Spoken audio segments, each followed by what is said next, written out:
মুর্শিদাবাদ ভারত মোহতারামকে আলোচনা করার জন্য সবিনয় অনুরোধ করছি। আলোচনা পেশ করছেন বেন্দা রাহুল হোসেন।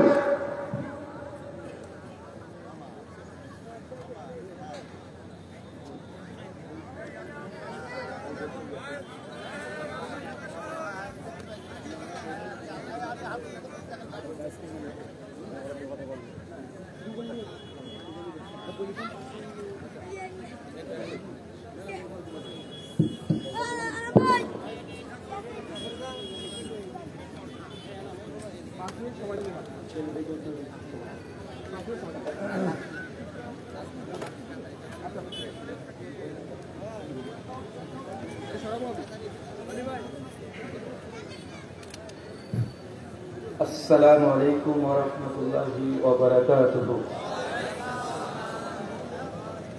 إن الحمد لله نحمده ونستعينه ونستغفره ونعوذ بالله من شرور أنفسنا ومن سيئات أعمالنا من يهده الله فلا مضل له ومن يضلل فلا هادي له وأشهد أن لا إله إلا الله وحده لا شريك له وأشهد أن محمدا عبده ورسوله أما بعد فإن خير الحديث كتاب الله وخير الهدي هدي محمد صلى الله عليه وسلم وشر الأمور محدثاتها وكل محدثة بدعة وكل بدعة ضلالة وكل ضلالة في النار. أعوذ بالله السميع العليم من الشيطان الرجيم من همزه ونفخه ونفسه. يا أيها الناس اتقوا ربكم الذي خلقكم من نفس واحدة وخلق منها زوجها وبث منهما رجالا كثيرا ونساء واتقوا الله الذي تساءلون به والأرحام إن الله كان عليكم رقيبا. يا أيها الذين آمنوا اتقوا الله وقولوا قولا سديدا يصلح لكم أعمالكم يغفر لكم ذنوبكم ومن يطع الله ورسوله فقد فاز فوزا عظيما.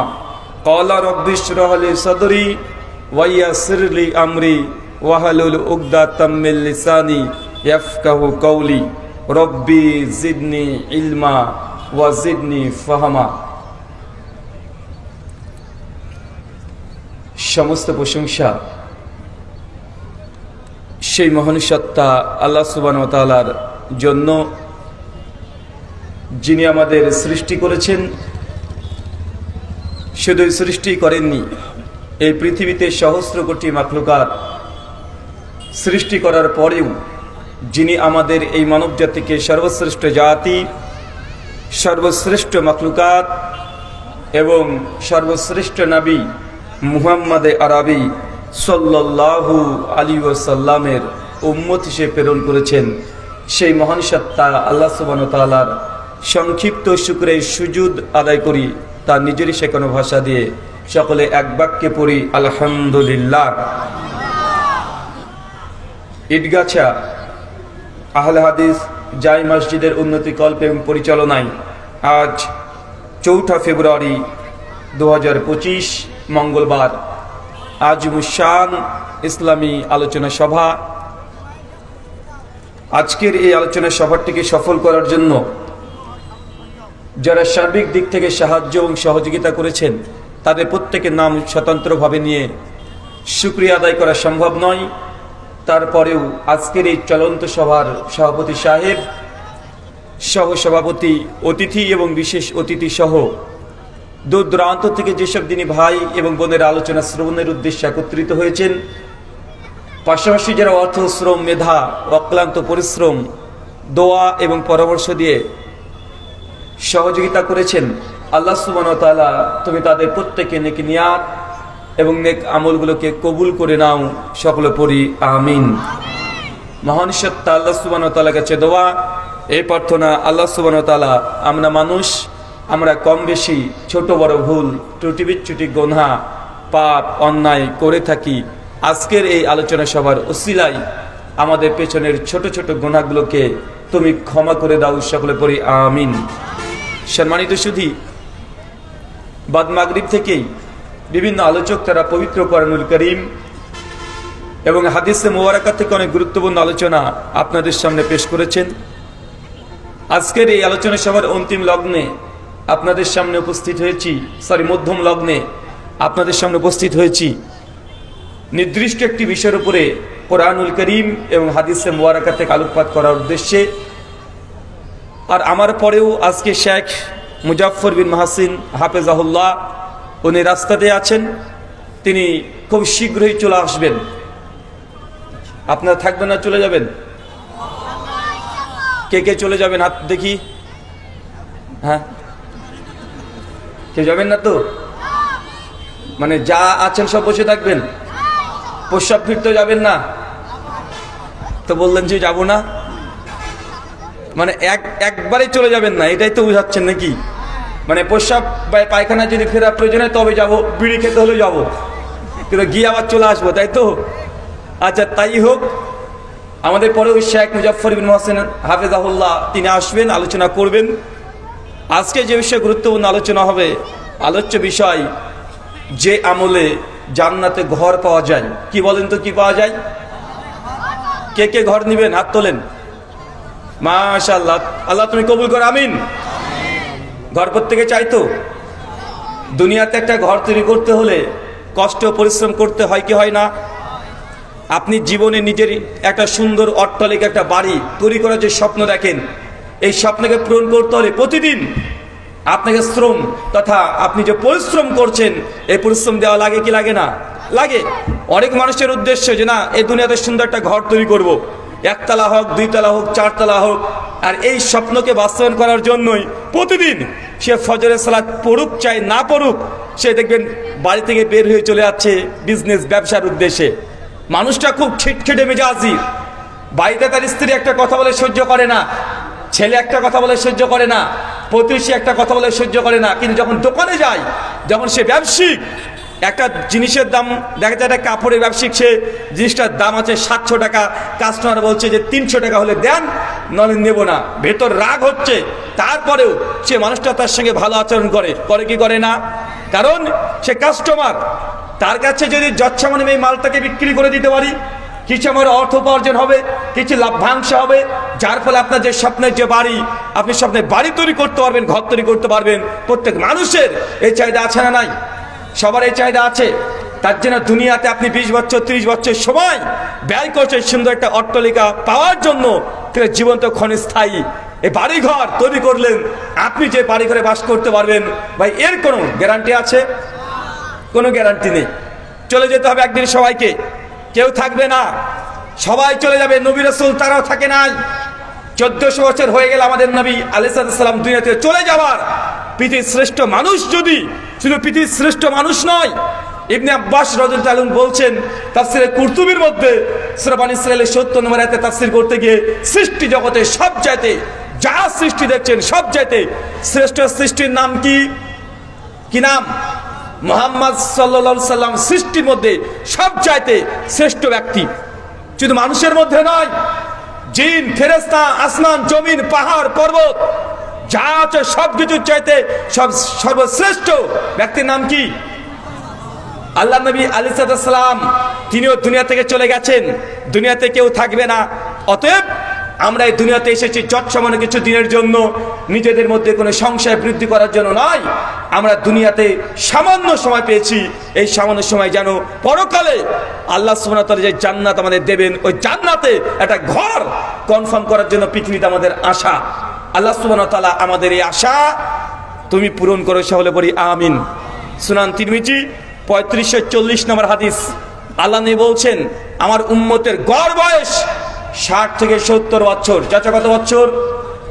আরো জোরে হচ্ছে না, আরো জোরে।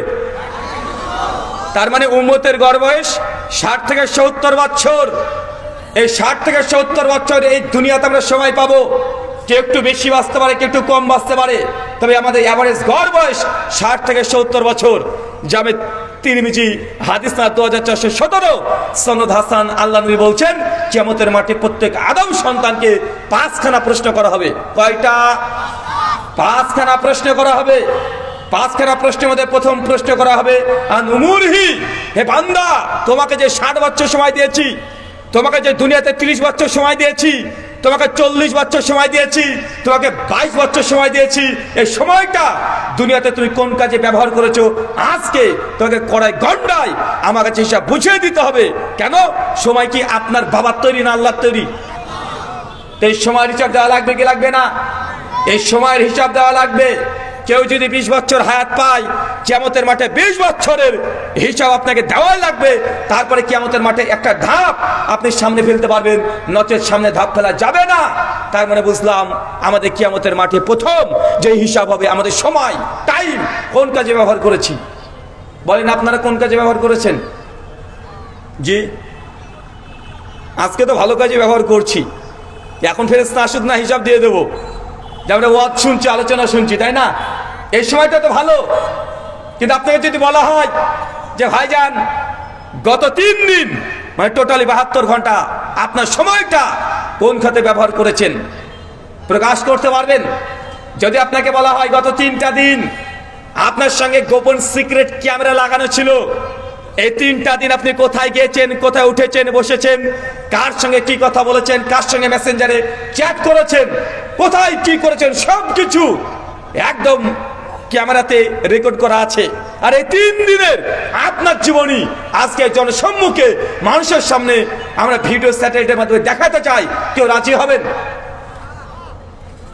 রাজি হতে পারবেন যে না, যে 3 দিন যা করেছে প্রকাশ্যে সবাইকে দেখিয়ে দাও, আমার স্ত্রী, প্রতিবেশী, বাবা মা যা হচ্ছে সবাই দেখুক, আপনার কোনো সংশয় সন্দেহ নেই। তার মানে আমরা বুঝতে পারছি মাত্র 3টা দিনের সময়ের হিসাব দিতে গেলে আমরা হিমশিম খেয়ে যাব। কিন্তু কিয়ামতের মাঠে আল্লাহ সুবহানাহু ওয়া তাআলা তার গোটা জীবন যে যত হায়াত পেয়েছে তার হায়াতের দরুন আল্লাহ সুবহানাহু ওয়া তাআলা প্রত্যেক সেকেন্ডের আল্লাহ সুবহানাহু ওয়া তাআলা হিসাব নেবে। আল্লাহ সুবহানাহু ওয়া তাআলা এই কিয়ামতের মাঠে এই সময়ের হিসাব দেওয়া আমাদের যদি তুমি সহজ করে দাও, সকলে পড়ি আমিন। সম্মানিত সুধী, আজকের আলোচ্য বিষয় যে আমলে জান্নাতে ঘর পাওয়া যায়। তার আগে আপনাদের উদ্দেশ্যে একটা কথা বলি।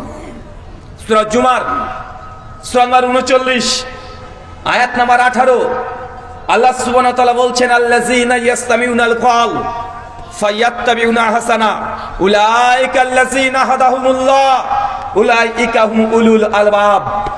বাংলা ভাব অনুবাদ আল্লাহ সুবহানাহু ওয়া তাআলা বলছেন আল্লাযীনা ইয়াসতামিউনাল কওল, যারা মনোযোগ সহকারে কথা শ্রবণ করে। চাচা বলেন তো কি করে? তার মানে কথা শুনতে হবে। কি করতে হবে? কথা শুনতে হবে। আপনি দূরে বসে থাকবেন, যেটা আহলে হাদিসদের প্রোগ্রাম, এটা সালাফিদের প্রোগ্রাম, এটা লামাশাবিদের প্রোগ্রাম, এটা গায়ের মুকাল্লিবদের প্রোগ্রাম। এরা পীর মানে না, ওরা এই মানে না, ওই মানে না, এই বলে দূরে বসে থাকবেন এমনটা নয়। আল্লাহ সুবহানাহু ওয়া তাআলা কোরআনে বলছেন আল্লাযীনা ইয়াসতামিউনাল কওল, যারা মনোযোগ সহকারে কথা শ্রবণ করে, মানে আপনাকে কথা শুনতে হবে। কথা কে বলছে এটা গুরুত্বপূর্ণ নয়, বরং কার কথা বলা হচ্ছে এটাই গুরুত্বপূর্ণ। একটা হিন্দু পণ্ডিত এসে যদি আপনাকে বলে যে মুসলমান, হাই হাই তোমরা সুদ খাচ্ছ, তোমরা সুদের সঙ্গে যুক্ত, আরে আমরা তো শুনেছি তোমাদের নবী বলে গেছেন কেউ যদি জেনে বুঝে 1 টাকা সুদ খায়, মায়ের সঙ্গে জেনা করলে যে পাপ হয় সে পাপ হয়, তোরা মুসলমান হয়ে কেন সুদ খাচ্ছ? বেটা হিন্দু পণ্ডিত যে কথা বলে, কথাটা হিন্দু পণ্ডিত বললেও কথা ঠিক না ভুল? একটা হিন্দু পণ্ডিত এসে যদি আপনাকে বলে যে ভাইজান আপনারা মুসলমান হয়ে মদ পান করছেন, অথচ আপনাদের কোরআনে মদকে হারাম করা আছে, লোকটা হোক খ্রিস্টান হোক সে হিন্দু, কিন্তু কথাটা কোরআনের বলেছে, মানা যাবে কি যাবে না? তার মানে তার কথাটা মানা যাবে। আপনি দূরে বসে থাকবেন, ওরা আলাদা। আপনাকে আমরা অনুগ্রহপূর্বক বলছি যে দূরে বসে থাকলে হেদায়েত পাওয়া সম্ভব নয়, আপনাকে কথা শুনতে হবে। ওমর ইবনুল খাত্তাব, যদিও দুর্বল সনদে ঘটনা বর্ণনা, তিনি যখন ইসলাম গ্রহণ করেন সেটা গ্রহণ করার যে কারণ দেখানো হয়েছে যে তার বোন বাড়িতে কোরআন মাজিদ পাঠ করছিলেন, তিনি ঘরে পেছন থেকে শুনেছিলেন। এখন আপনি বলেন তো, যদি ওমর বিন খাত্তাব কোরআনুল কারীম না শুনতেন তাহলে তিনি হেদায়েত পেতেন? কথা বলেন। তাতে হেদায়েতে জারিয়া হতো না। অনেক মানুষ দূর থেকে আমরা সমালোচনা করি, আমাদের আলোচনা না শুনে, কথা না শুনে, আগে থেকে বিভিন্ন রকমের মন্তব্য দিয়ে তারা দূরে বসে থাকে। আল্লাহ সুবহানাহু ওয়া তাআলা জানাচ্ছেন, আল্লাযীনা ইয়াসতামিউনাল কওল, যারা মনোযোগ ধরে কথা শ্রবণ করে, মানে আপনার কথা শুনতে হবে। শোনেন, কথা শুধু শুনলেই হবে না, বক্তার কথা শুনবেন, সব কথা মেনে নেবেন এমনটা নয়। আল্লাহ তাআলা শর্ত বেঁধে দিয়েছে, ইয়াত্তাবিউনা হাসানা, বক্তার সব কথা শুনে মানা যাবে না, শোনার পরে সেটারই আনুগত্য অনুসরণ করতে হবে। যেটা হাসান, উত্তম কথা, ওই কথাগুলোকে আপনাকে গ্রহণ করতে হবে। কোন কথা বলেন তো? উত্তম কথা। আল্লাহ বলেন, কথা শোনো, তুমি কথা শোনো, শুনে সব কথা মানা যাবে না, মানতে হবে কোন কথা? হাসানা, উত্তম কথাকে মেনে চলতে হবে। যাদের মধ্যে এমন হৃদয় আছে, যারা হৃদয়কে তালাবদ্ধ করে নাই, যারা মানুষের কথা শোনে এবং হকটাকে গ্রহণ করার মতো একদম হৃদয়কে উন্মুক্ত রেখেছে, আল্লাহ তাদের ব্যাপারে বলছে, উলাইকাল্লাযীনা হাদাহুমুল্লাহ, আমি আল্লাহ মূলত তাদেরকেই হেদায়েত দিয়ে থাকি। তার মানে আল্লাহ যাকে তাকে হেদায়েত দেন না। চাচা, আল্লাহ যাকে তাকে হেদায়েত দেন। আল্লাহর কাছে হেদায়েতের অভাব আছে? আল্লাহ চাইলে ফেরাউনকে হেদায়েত দিতে পারতো না? পারতো কি পারতো না? আবু জাহেলকে, আবু লাহাবকে, উদবা, সাইবা, নরেন্দ্র মোদী পারতেন না? কি বলছেন? আল্লাহ চাই কি হেদায়েত শেষ? হেদায়েত আর নাই? আরে আল্লাহ চাই হেদায়েত তো আছেই, কিন্তু আল্লাহ শর্ত দিয়ে দিয়েছে। আল্লাহ সবাইকে হেদায়েতের পেয়ালা পান করায় না। হেদায়েতের পেয়ালা যদি আপনাকে পান করতে হয়, প্রথম আপনাকে কথা শ্রবণ করতে হবে, শুনতে হবে। শুধু শুনলেই হবে না, শোনার পর হৃদয়টাকে উন্মুক্ত রাখতে হবে। যেটা উত্তম আহসান, সেই কথাগুলোকে আমি মানবো। আল্লাহ তারপরে বলছে, উলাইকাল্লাযীনা হাদাহুমুল্লাহ, আমি আল্লাহ এই শ্রেণী মানুষকে মূলত হেদায়েত দিয়ে থাকি, মানে উত্তম কথা গ্রহণ করতে হবে। সমস্যা তো এটাই। বলেন তো হুজুর, উত্তম কোনটা? কোন কথা উত্তম? আমার পীর সাহেব যেটা বলেছে এটা কি উত্তম নয়? আমার পীর সাহেব তো বলেছে, নৌকা নিয়ে দাঁড়িয়ে থাকবো বা ছাড়া, তোর আমার কাছে মুরিদ হয়ে যা, জান্নাতে নিয়ে চলে যাব, এটা কি উত্তম কথা নয়? আমার পীর সাহেব তো বলেছে, কি বলেছে পীর সাহেব? ওইটা গভীর রাত্রিবেলাতে উঠবে, 1000 বার ইল্লাল্লাহ ইল্লাল্লাহ জিকির করবে। একবার ইল্লাল্লাহ বলার সময় এইভাবে ইল্লাল্লাহ একটা তরিকা শিখে দিয়েছে, এটা কি উত্তম কথা নয়? কি বলছেন? উত্তম কথা কোনটা? তার মানে কি অ্যালবার্ট আইনস্টাইন যে সায়েন্স দিয়েছে সেটা উত্তম? কবিগুরু বিদ্রোহী কবি কাজী নজরুল ইসলাম যে কথা হচ্ছে সেটা উত্তম? রবীন্দ্রনাথ ঠাকুর যে কবিতা লিখেছে সেগুলো উত্তম? জি না, উত্তম কথা ওটাই যেটা মুহাম্মদ সাল্লাল্লাহু আলাইহি ওয়াসাল্লাম তিনি জানিয়ে দিয়েছেন। সেই মুসলিম খোলেন, হাদিস নাম্বার 850, আল্লাহ নবী নিজেই তিনি ব্যাখ্যা করে বলছেন, ফাইন্না খায়রাল হাদিসি কিতাবুল্লাহ, এই দুনিয়াতে সবচেয়ে শ্রেষ্ঠ কথা, দামি কথা, উত্তম কথা সেটা কিতাব আল্লাহ, আল্লাহর কিতাবের কথা, মানে কোরআনের কথা। কার কথা? কথা বলেন চাচা, উত্তম কথা কোনটা? কথা আসছে না। উত্তম কথা কোনটা? কি খিদে লেগেছে আপনাদের?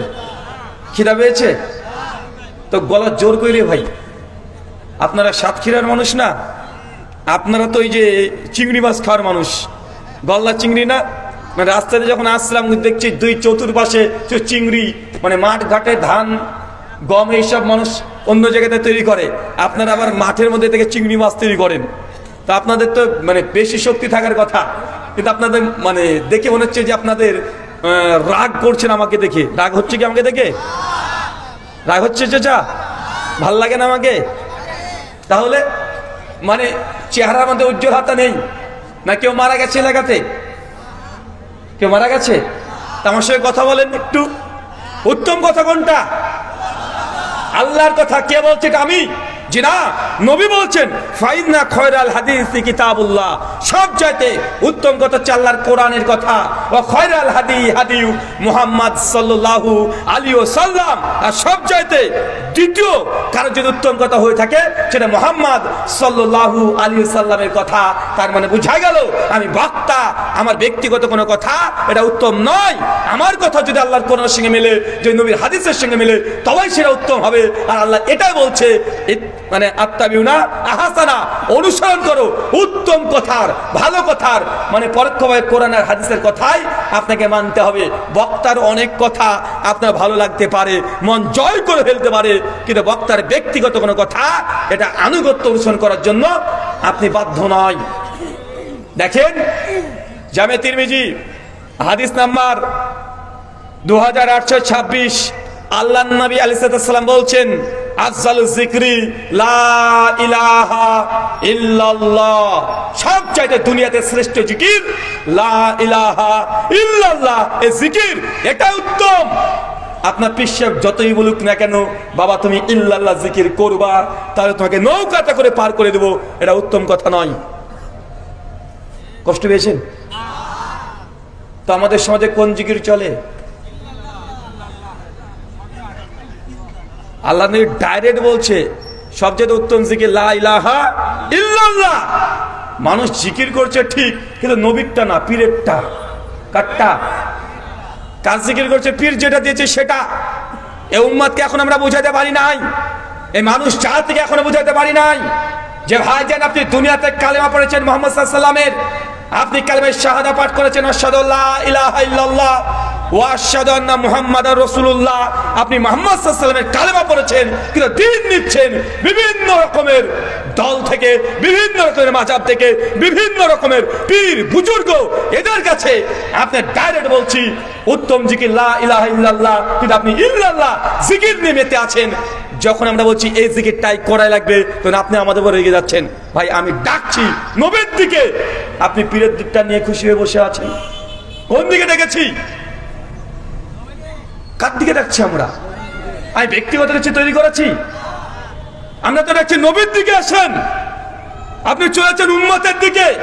সূরা বনী ইসরাঈল সূরা নম্বর 17 আয়াত নম্বর 71 আল্লাহ বলছেন ইয়াউমা নাদু কুল্লা উনাসিন বিইমামিহিম, শুনে রাখো মানুষ জাতি, দুনিয়াতে যে মানুষ যারই আনুগত্য করবে, যাকে আদর্শবান হিসেবে গ্রহণ করে নিবে, যার আনুগত্য অনুসরণ ইত্তেবা করবে, কিয়ামতের মাঠে আমি আল্লাহ তাকে তার পেছনেই উদ্ধৃত করবে। ভাইয়ান আপনি যদি আপনার পীরের দেওয়া ধর্মটাকে যদি সত্য মনে করেন, তার যদি জিকির আজকার তাসবিহ তাহলিল যদি ইত্তেবা অনুসরণ করেন, জেনে রাখেন কিয়ামতের মাঠে আপনাকে পীরের পেছনে উঠতে হবে। আর যারা মুহাম্মদ সাল্লাল্লাহু আলাইহি ওয়াসাল্লামের আনুগত্য করবে ইনশাআল্লাহ তারা কিয়ামতের মাঠে কার পেছনে উঠবে? কার পেছনে? আপনি কার পেছনে উঠতে চান? তাহলে চাচা আপনাকে যে নবী যা বলেছে তাই করতে হবে, নবীর যে আনুগত্য করতে হবে, নবীর যে অনুসরণ করতে হবে। মাইয়ুতিল্লাহু ওয়া রাসূলাহু, যে ব্যক্তি আল্লাহর আনুগত্য করে, রাসূল অনুসরণ করে, ওয়ান নাবিয়িন, তারা নবীদের সঙ্গী হবে, ওয়া সিদ্দিকিন, যারা আবু বকর সিদ্দিকের মতো সত্যবাদী তাদের সঙ্গে থাকবে, ওয়া শুহাদা, এবং যারা শহীদ হয়ে গেছে বদরের যুদ্ধে, উহুদের যুদ্ধে, এই সাহাবীদের মতো ব্যক্তির সঙ্গে কিয়ামতের মাঠে জান্নাতে যখন চলে যাবে তাদের সঙ্গে হবে, ওয়া সালেহিন, এবং নেককার ব্যক্তির সঙ্গে থাকবেন। আপনাকে কি কাজ করতে হবে? এক, আল্লাহর ইবাদত করতে হবে। কিভাবে করতে হবে? রাসূলের পদ্ধতিতে করতে হবে। যদি করেন কি হবে? জান্নাতে নবীর সঙ্গী হবেন। কিন্তু আপনি যদি আপনার পীর সাহেবের যদি সুন্নাত যদি পালন করেন, পীর যে জিকির আজকার দিনে সেটা যদি পালন করেন, পীর যে আদর্শ দিনে সেটা যদি আদর্শ পালন করেন, তাহলে জান্নাতে কার সঙ্গে হবেন? আমি বলছি না পীর সাহেব জাহান্নামে যাবে, ফর সেক অফ আর্গুমেন্ট ধরে নিলাম জান্নাতে পীর সাহেব, যদিও পীরদের মধ্যে একতা নেই, এক পীর বলে ওই গোমরা, ওই পীর বলে এ গোমরা, আছে না নাই? মনে রাগ করছে, আছে না ভাইজান? চরবনায় পীর সাহেবের মুখে ডাইরেক্ট শুনেছি, উনি বলছেন 8 রশি মাছ ভান্ডারি ভণ্ড, বলে না? আবার মাছ ভান্ডারি 8 যারা আছে তারা বলে যে চরমনাইরা ভণ্ড, দেওয়ানবাগিকে তো পাইকড়ি হারে সকলে ভণ্ড বলে।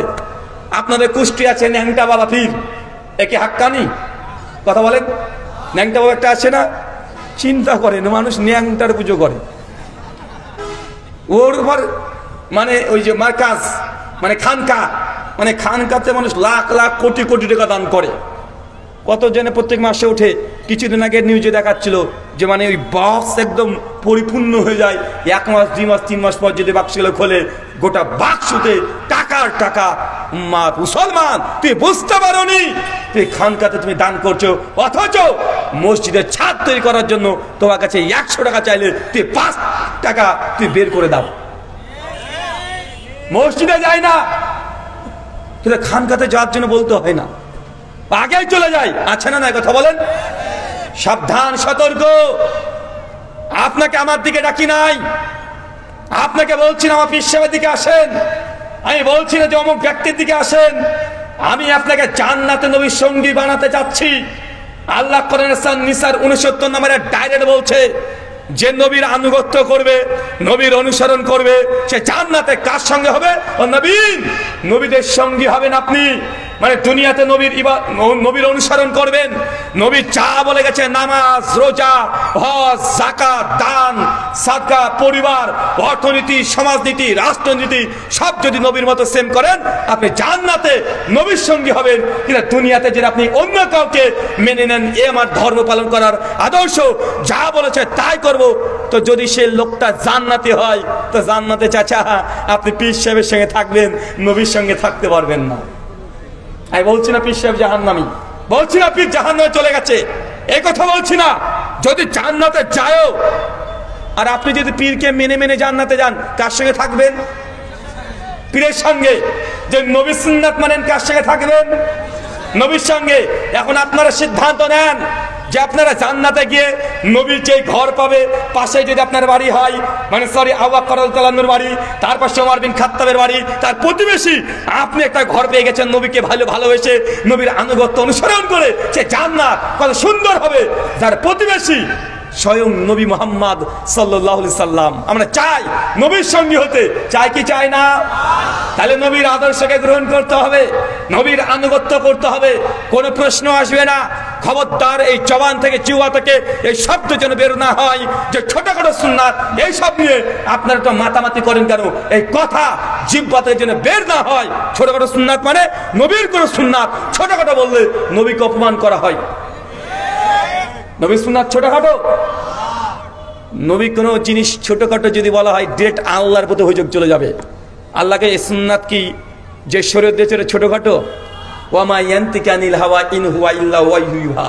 আমার নবী তোমাদের যা বলে নিজের তরফ থেকে কোনো কথা বলে না, আমি আল্লাহ যা ওহী করেছি আমার নবী সেটাই তোমাদের কাছে শুধু ব্যক্ত করে। সূরা নাজম 53 আয়াত 3 এবং 4। চলেন একটা হাদিস আপনাকে উপহার গিফট দিই, যারা বলে নবী সুন্নাতকে ছোটখাটো বলে ইগনোর করতে চায়। সুনান আবু দাউদ কিতাবুস সালাত হাদিস নাম্বার 756, 755 এবং 56। আল্লাহ নবী একদিন সালাতরত অবস্থায় আছেন, নামাজ পড়ছেন। এমতো পরিস্থিতি একজন ব্যক্তি, তার নাম হচ্ছে ইবনু মাসউদ, বিখ্যাত সাহাবী, বিখ্যাত ফকিহ সাহাবী। জঙ্গে জামালের পরে 32 হিজরিতে তিনি শাহাদাত বরণ করেছেন। ইবনে মাসউদ তিনি নিজে রিওয়ায়াত করে বলছেন, নবীর পাশে যখন আমি সালাতে দাঁড়ালাম, আল্লাহ নবী বললেন আল্লাহু আকবার। তিনি বাম হাতে পরে ডান হাতে বেঁধে তিনি সালাত শুরু করলেন।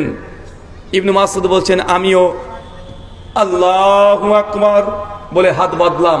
বুঝতে পেরেছেন কি করেছে? এবার কি করেছে বলেন তো? দেখেন ডান হাতে পরে বাম হাত। কি চাচা আপনারা কোথায় বাঁধেন? সাতক্ষীরাবাসী কোথায়? বাম হাতে পরে ডান হাত। ইবনে মাসউদ কোথায় বেঁধেছে? ডান হাতে পরে বাম হাত। ইবনে মাসউদ বলছেন আমি নামাজের মধ্যে এইভাবে হাত বেঁধেছি। নবী বেঁধেছিলেন বাম হাতে পরে ডান হাত, বুঝতে পারি নাই, কিন্তু ডান হাতে পরে বাম হাত বেঁধে ফেলেছি। আল্লাহ নবী নামাজরত অবস্থায় সঙ্গে সঙ্গে হাতটাকে ধরে এইভাবে উল্টে আমাকে ঠিক করে দিলেন। আমার আপনাদের কাছে প্রশ্ন, যদি হাত বাঁধা যদি ছোটখাটো সুন্নাত হয়, বারবার আপনি প্রশ্ন করেন যে এইসব জিনিস ছোটখাটো সুন্নাত, এই সুন্নাত যদি ছোটখাটো সুন্নাত হতো, আল্লাহ নবী নামাজকে শেষ করে ইবনে মাসউদকে বলতে, ইবনে মাসউদ তুমি এই হাত বাঁধা তুমি পরিবর্তন করতে হবে, তুমি এইভাবে না বেঁধে এইভাবে বাঁধো। আল্লাহ নবী বলতে পারতেন, কিন্তু না বলে স্বয়ং নামাজের মতো স্পষ্টকর বিষয়, যে বিষয় যে আল্লাহ নবী যেখানে এদিক ওদিক তাকান না, সে নামাজের মধ্যে তিনি হাত বাঁধা তিনি পরিবর্তন করে দিচ্ছে। আর তুমি কোন লজ্জায় বলো যে হাত বাঁধা এটা ছোটখাটো সুন্নাত? সুনান আবু দাউদ হাদিস 4691। আবু মুসা আশারী বলছেন যে আমি একদিন রাসূলকে দেখলাম, একজন ব্যক্তি কাঁসা, বোঝেন কাঁসা, সোনা বোঝেন? আল্লাহ নবীর স্পষ্ট সে বুখারী মুসলিমের হাদিস, সোনার পাত্রে পানি পান করা খাওয়া দাওয়া যাবে? কথা বলেন, যায় না। আল্লাহ নবী বলছেন, আবু মুসা আশারী সুনান আবু দাউদের হাদিস, তিনি বলছেন যে আমি মসজিদে একদিন প্রবেশ করলাম, দেখছি যে একজন ব্যক্তি সে সাহাবীর নাম উল্লেখ করেনি, সে বুক পেড়ে দিয়ে একদম শুয়ে আছে। বুক পেড়ে দিয়ে বুঝেন মানে বুকটা আছে নিচে, আমরা সামনে চিত হয়ে বলি এটাকে, আর বুক পেড়ে দেওয়া কোনটা, মানে জমিনের সঙ্গে বুকটাকে লাগিয়ে দিয়েছে, লাগিয়ে শুয়েছে। আল্লাহ নবী আলাইহিস সালাম মসজিদে ঢুকে সঙ্গে সঙ্গে তারপর লাথি মেরে তাকে যে খবরদার এইভাবে তুই শোবে না। আমার সাদা মনে সাদা প্রশ্ন, আল্লাহ লাথি মেরেছে, নবী কোন সাহাবীকে লাথি মারে না, অথচ তিনি এই একটা আমল শুধু বুক পেরে শুয়েছে মসজিদে, তার জন্য তিনি লাথি মেরেছেন। মুহাদ্দিসগণ অনেক ব্যাখ্যা করেছেন, কারণ আল্লাহ নবী আগে বুক পেরে মানুষকে শুধু নিষেধ ঘোষণা করেছে, তারপর আল্লাহ নবী সুন্নাতের পরিপন্থী আমল করার কারণেই এই সাহাবীকে আল্লাহ নবী সুন্নাতের বরখলাফ হওয়ার জন্য তিনি পা দিয়ে, কোন মুহাদ্দিস বলেছে লাথি মেরেছে, এটা হবে না, পা দিয়ে তাকে আঘাত করেছে, মানে পা দিয়ে তাকে পরিবর্তন করার চেষ্টা করেছে। আমার দাবি এটাই যে আল্লাহ নবী তাকে পা স্পর্শ করেছে। আপনি ছোট করে সুন্নাত বলবেন? চলেন সহিহ বুখারী হাদিস নাম্বার 755, 56, 57 পরপর হাদিসগুলো বর্ণনা আছে। বাবুল কিরাত অধ্যায় কিতাবুস সালাতের মধ্যে আসছে, আল্লাহ নবী মসজিদে নববীতে বসে আছেন, একজন সাহাবী সে মসজিদে প্রবেশ করেছে, নবীকে সালাম দিয়েছে, নবী উত্তর দিয়ে বলছেন ইরজি, যাও ফিরে যাও, ফাসাল্লি, তুই নামাজ পড়ো, ফাইন্না কালাম তুসাল্লি, তুই নামাজ পড়োনি। সাহাবী কিন্তু নামাজ পড়েছে। চাচা, সাহাবী কি করেছে? নামাজ পড়েছে। নবী বলছে নামাজ পড়োনি। চিন্তা করেছেন ছোটখাটো সুন্নাত? এটা কি আপনি না সাহাবী? নামাজ কে পড়েছে? সাহাবী। নবী বলছেন ইরজি, যাও ফিরে যাও, ফাসাল্লি, তুই নামাজ পড়ো, ফাইন্না কালাম তুসাল্লি, কারণ তুই নামাজ পড়ো নাই। সাহাবী আল্লাহ নবীর প্রতি কোনো অভিযোগ করে নাই, মসজিদে আবার গিয়েছে, আবার নামাজ পড়েছে, আবার সে সালাম দিয়েছে, উত্তর দিয়ে আবার একই কথা, ইরজি, যাও ফিরে যাও, ফাসাল্লি, নামাজ পড়ো, ফাইন্না কালাম তুসাল্লি, কারণ তুমি নামাজ পড়ো নাই। সাহাবী আবার অবাক, দুইবার নামাজ পড়েছে। কয়বার? 3বার আবার গেছে মসজিদে, আবার নামাজ পড়েছে, আবার এসেছে, একই কথা, ইরজি, যাও ফিরে যাও, ফাসাল্লি, নামাজ পড়ো, ফাইন্না কালাম তুসাল্লি, তুই নামাজ পড়োনি। সাহাবী 3বার বেলা মুখ খুলে বলছে ইয়া রাসূলুল্লাহ, আমি এর চেয়ে ভালো করে নামাজ পড়তে পারি না, আল্লাহর নবী আপনি নামাজটাকে শিক্ষা দিয়ে দেন। সুনান নাসাই কিতাবুস সালাত হাদিস নাম্বার 1312, এখানে ওয়াইল বিন হুজর রাদিয়াল্লাহু তাআলা হাদিস বর্ণনা করে তিনি বলছেন যে ওই সাহাবী প্রায় 10 বছর ধরে তিনি একদম প্রথম থেকেই তিনি নামাজ পড়ে আসছেন। আরেকজনের ঘটনা বর্ণনা করছেন ওয়াইল বিন হুজর, যে একটা ব্যক্তি 40 বছর নামাজ পড়তে দেখেছি। এই ব্যক্তি আলাদা ঘটনা, এটা আলাদা। 40 বছর শুধু রুকু আর সিজদা ঠিক না হওয়ার কারণে তাকে ওয়াইল বিন হুজর রাদিয়াল্লাহু তাআলা বলেছেন যে তোমার নামাজটাই বাতিল। আপনি ছোটখাটো সুন্নাত বলছেন চাচা, আল্লাহি ছোটখাটো সুন্নাত নয়। সহিহ বুখারী হাদিস নাম্বার 780, বাব 111, আবু হুরায়রা হাদিসের রিওয়ায়াতকারী, তিনি বলছেন কেউ যদি নামাজ শেষে সূরাতুল ফাতিহা গায়রিল মাগযুবি আলাইহিম ওয়াস-সাল্লিন পর্যন্ত পৌঁছেছে, ফাকাল আমিন, আমিন বলো। সুনান তিরমিজি হাদিস নাম্বার 248-49, মাদ্দা বিয়া সাউতিহা, রাফা বিয়া সাউতিহা, আওয়াজটাকে উঁচু করে বলো এবং টান দিয়ে বলো। সহিহ বুখারী হাদিস নাম্বার 781, আল্লাহ নবী জানাচ্ছেন যদি কেউ এইভাবে মানে আমিন বলে, যদি ফেরেশতার আমিনের সঙ্গে মিলে যায়, তার পেছনের সমস্ত গুনাহকে আমি আল্লাহ ক্ষমা করে দেব। আপনি ছোটখাটো সুন্নাত, এটা ছোটখাটো সুন্নাত। মুসনাদ আহমদ 16103 নম্বর হাদিস, আল্লাহ নবী বলছেন নামাজ যখন দাঁড়াবে কাঁধের সঙ্গে কাঁধ, পায়ের সঙ্গে পা লাগিয়ে দাঁড়াও, মাঝখানে ফাঁকা বন্ধ করো। সহিহ বুখারী 725, সুনান আবু দাউদ 666, মুসনাদ আহমদ 16103, আল্লাহ নবী বলছেন কেউ যদি এইভাবে কাঁধের সঙ্গে কাঁধ, পায়ের সঙ্গে পা লাগিয়ে দাঁড়ায়, মাঝখানে ফাঁকাকে বন্ধ রেখে দেয়, তাহলে বাইতুল ফিল জান্নাহ, আমি আল্লাহ তার জন্য জান্নাতে একটা ঘর প্রস্তুত করে দিয়েছি। আপনি ছোট করে সুন্নাত বলছেন, নবীর কোন সুন্নাতকে ছোটখাটো বলা যাবে? কথা বলেন যে না। আপনি কয়েক হাজার এই হাদিস দেখিয়ে দেব যে সাহাবীরা নবী কিভাবে খেতেন, কিভাবে পড়তেন, তিনি হুবহু নকল করতেন। আনাস বিন মালিক রাদিয়াল্লাহু আনহু নবীর খেদমত করতেন, খাদেম ছিলেন। তিনি বলছেন একদিন আমি আল্লাহ রাসূলের সঙ্গে দাওয়াতে বেরিয়ে গেলাম, একজন দর্জির বাড়িতে দাওয়াত দিয়েছিল, আমি আর নবী আলাইহিস সালাম দুজন একসঙ্গে গেলাম। সে দর্জি আমাদেরকে খেতে দিলেন মাংসের সঙ্গে লাউ, কদু, কদু বোঝেন, লাউ বোঝেন, লাউ কদু মিক্সড করে একটা খাবার তৈরি করে দিয়েছে। আমি আল্লাহ রাসূলকে দেখলাম, নবী আলাইহিস সালাম সরাসরি তিনি একদম ওই পাত্রের মধ্যে হাত ঢুকে ঢুকে মাংসগুলোকে সরিয়ে দিয়ে লাউ কদু বের করে করে খাচ্ছেন। আমি আনাস বিন মালিক সেই দিন থেকে মূলত আমি লাউ কদুকে পছন্দ করতাম না, কিন্তু নবীকে যখন দেখেছি উনি প্লেট থেকে ফাঁকা ফাঁকা করে মাংসের মধ্যে থেকে এই কদু লাউ বের করে খাচ্ছে, আমি সেই দিন থেকে লাউ খাওয়াকে আমার জীবনের সবচেয়ে প্রিয় খাবার হিসাবে আমি পছন্দের তালিকা রেখেছি। চাচা, নবীর সুন্নাত ছোটখাটো, আপনি এখনো বুঝতে পারেননি, এখনো সুন্নাহ বুঝেননি। এখন নবীর প্রতি ভালোবাসা আপনার কমে গেছে। আপনি দাবি করছেন আশিকে রাসূল, কিন্তু মাঝখানে আপনার কেউ একজন দালাল চলে এসেছে। নবীর প্রতি ভালোবাসা মহব্বত যদি শিখতে হয়, জানতে হয়, তাহলে একমাত্র সালাফি মানহাজ যারা পালন করে তাদের কাছে আসা ছাড়া কোনো বিকল্প নেই।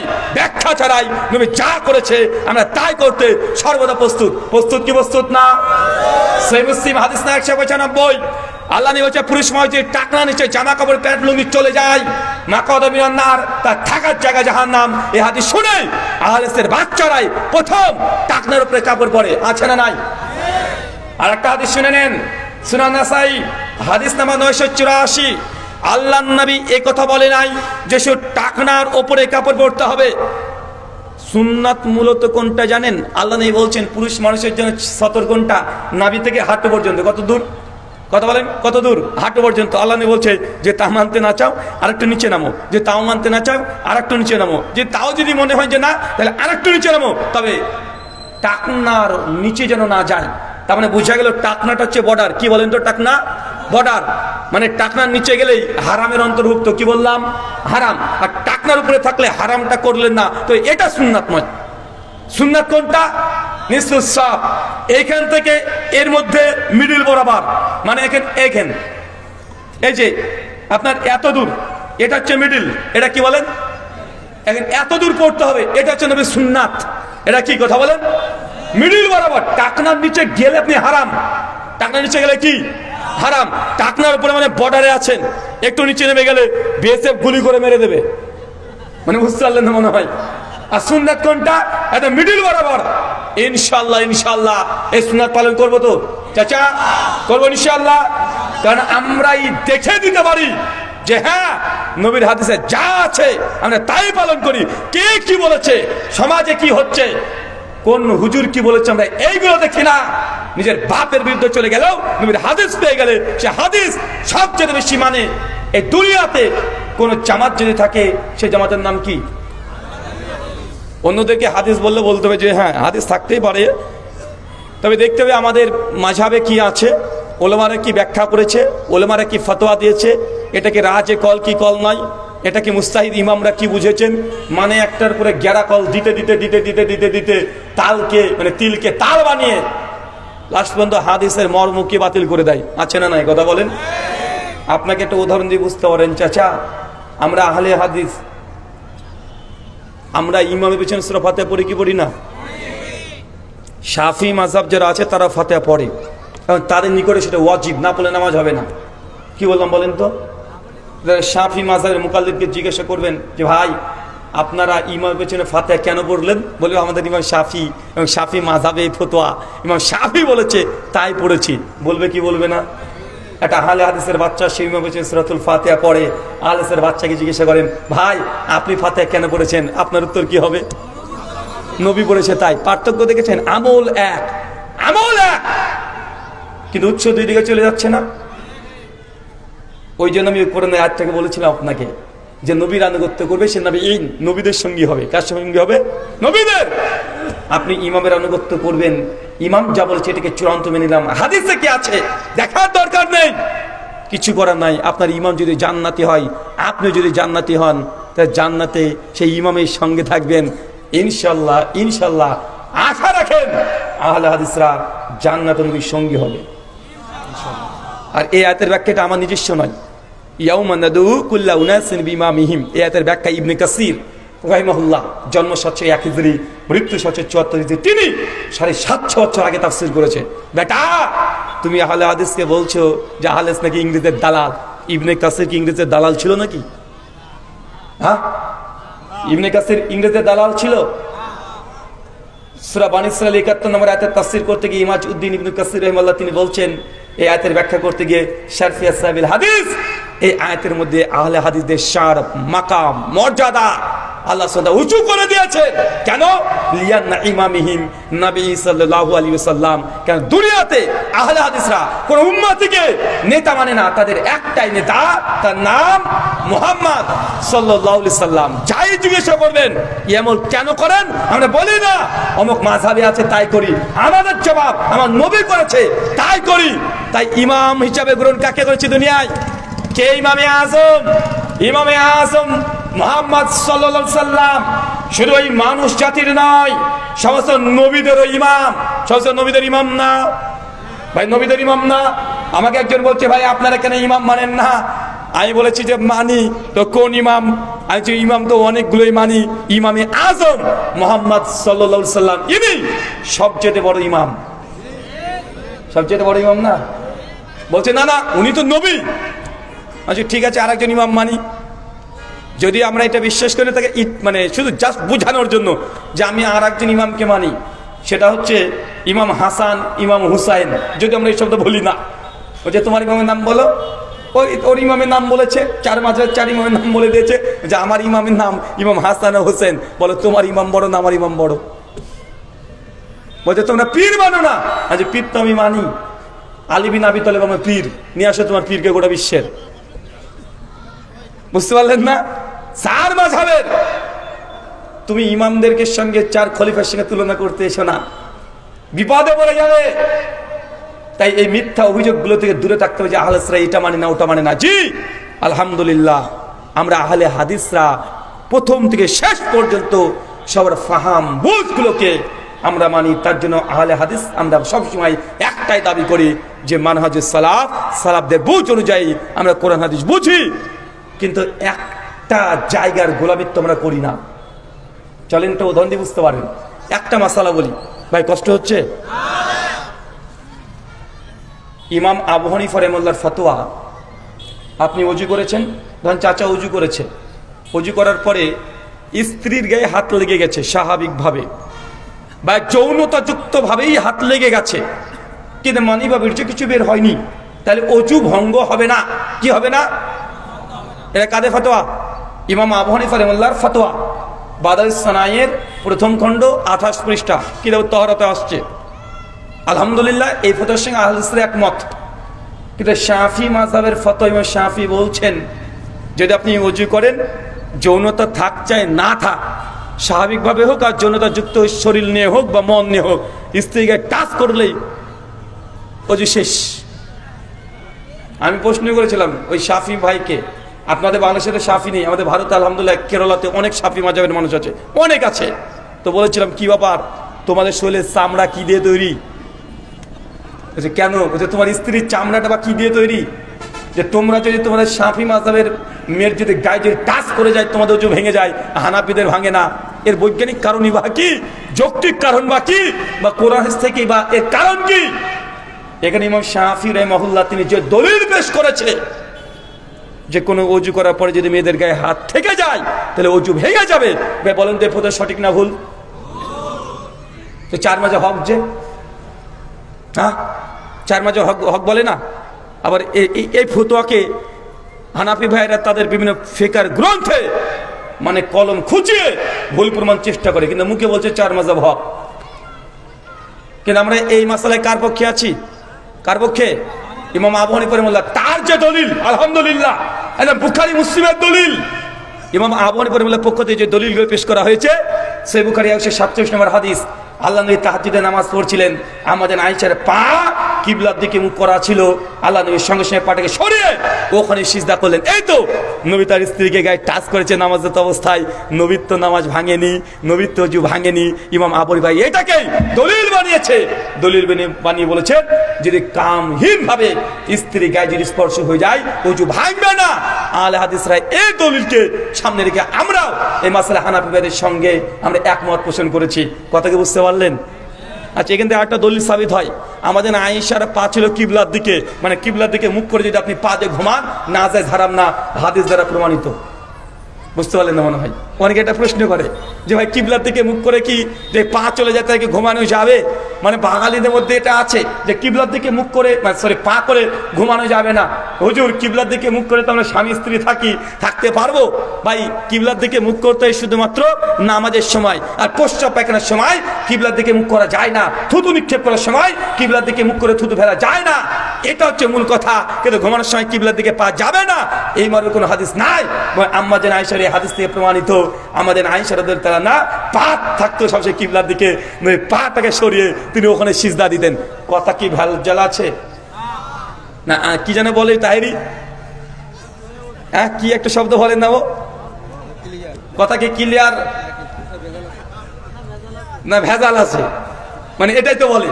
তার মানে আমরা এখান থেকে একটা জিনিস শিখলাম যে আহলে হাদিসরা কোনো গোড়ামি করেন। আলহামদুলিল্লাহ এই মাসালা ইমাম আবু হানিফা রাহিমাহুল্লাহ 100% হকের উপরে আছে। আহলের ফতোয়া শতভাগ আমরা এখানে দাবি করে বলি এই মাসালায় ইমাম শাফি যে দলিল পেশ করছে সে দলিল দুর্বল, তাদের ফাহাম বুঝ এটাও দুর্বল। আবু হানিফার মাযহাব 100% এটা কোরআন সুন্নাহর অনুকূলে। এখন শুধু নিজের মাযহাবই বলে কোন শাফি যদি তার গায়ে মানে স্ত্রীর গায়ে কামহীন অবস্থায় উঁচু ভেঙে যায়, এটা গোলামি ছাড়া আর কিছুই না। বুখারীতে পড়বে যে আল্লাহ নবী স্বয়ং নিজের স্ত্রীর গায়ে টাচ করে সঙ্গে সঙ্গে তিনি সিজদা দিয়েছেন, কিন্তু কোনো শাফি মাযহাব পড়ছে বুখারীতে হাদিস, মানে একজন শাফি মুকাল্লিদ, তারপরে যদি স্ত্রীর গায়ে টাচ লেগে যায় তার হাত আর সে যদি উঁচু ভেঙে যায় এই বিশ্বাস করে, তবে এটা গোলামি না? এটা গোলামি কি গোলামি না? গোলামি। দেখেন সুনান আবু দাউদ, আরেকটা মাযহাবেরটা দিয়ে দিই, সুনানে আবু দাউদ হাদিস নম্বর 43, আলী বিন আবি তালিব তিনি বলছেন দিন যদি কিয়াসের উপরে ভিত্তি করে চলতো তাহলে মানুষ সকল মোজার তলে মাসা করতো, ওপরে নয়। ভাই আমরা মোজার উপরে মাসা করি না, তলে? চাচা কোথায় করেন? মাসাটা তো উপরে হয়, তাই না?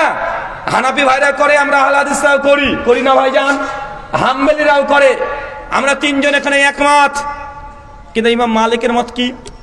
ইমাম মালিকের বিখ্যাত গ্রন্থ ইমাম মালিক যদি লিখেনি তার ছাত্র ইমাম কাসিম রাহিমাহুল্লাহ মুদাতুল কুবরার মধ্যে কিতাবুত তাহরাতে মোজা মাসা অধ্যায় জুরাবাইনের এই অধ্যায়ে তিনি নকল করছেন ইমাম মালিকের মত হচ্ছে এটা যে মোজার উপরে মাসা করতে হবে, নিচেও করতে হবে। বুঝতে পারলেন মনে হয়? কোন মাযহাবের মত এটা? কোন মাযহাবের? মালিকীদের। মালিকরা বলছে মাসা উপরে করতে হবে, নিচেও করতে হবে।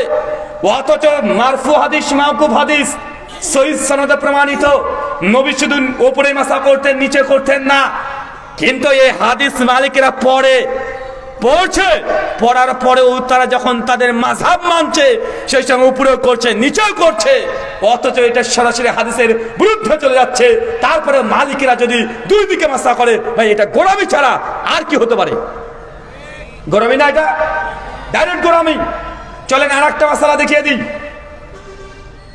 ইমাম আবু হানিফা রাহিমাহুল্লাহ তিনি বলছেন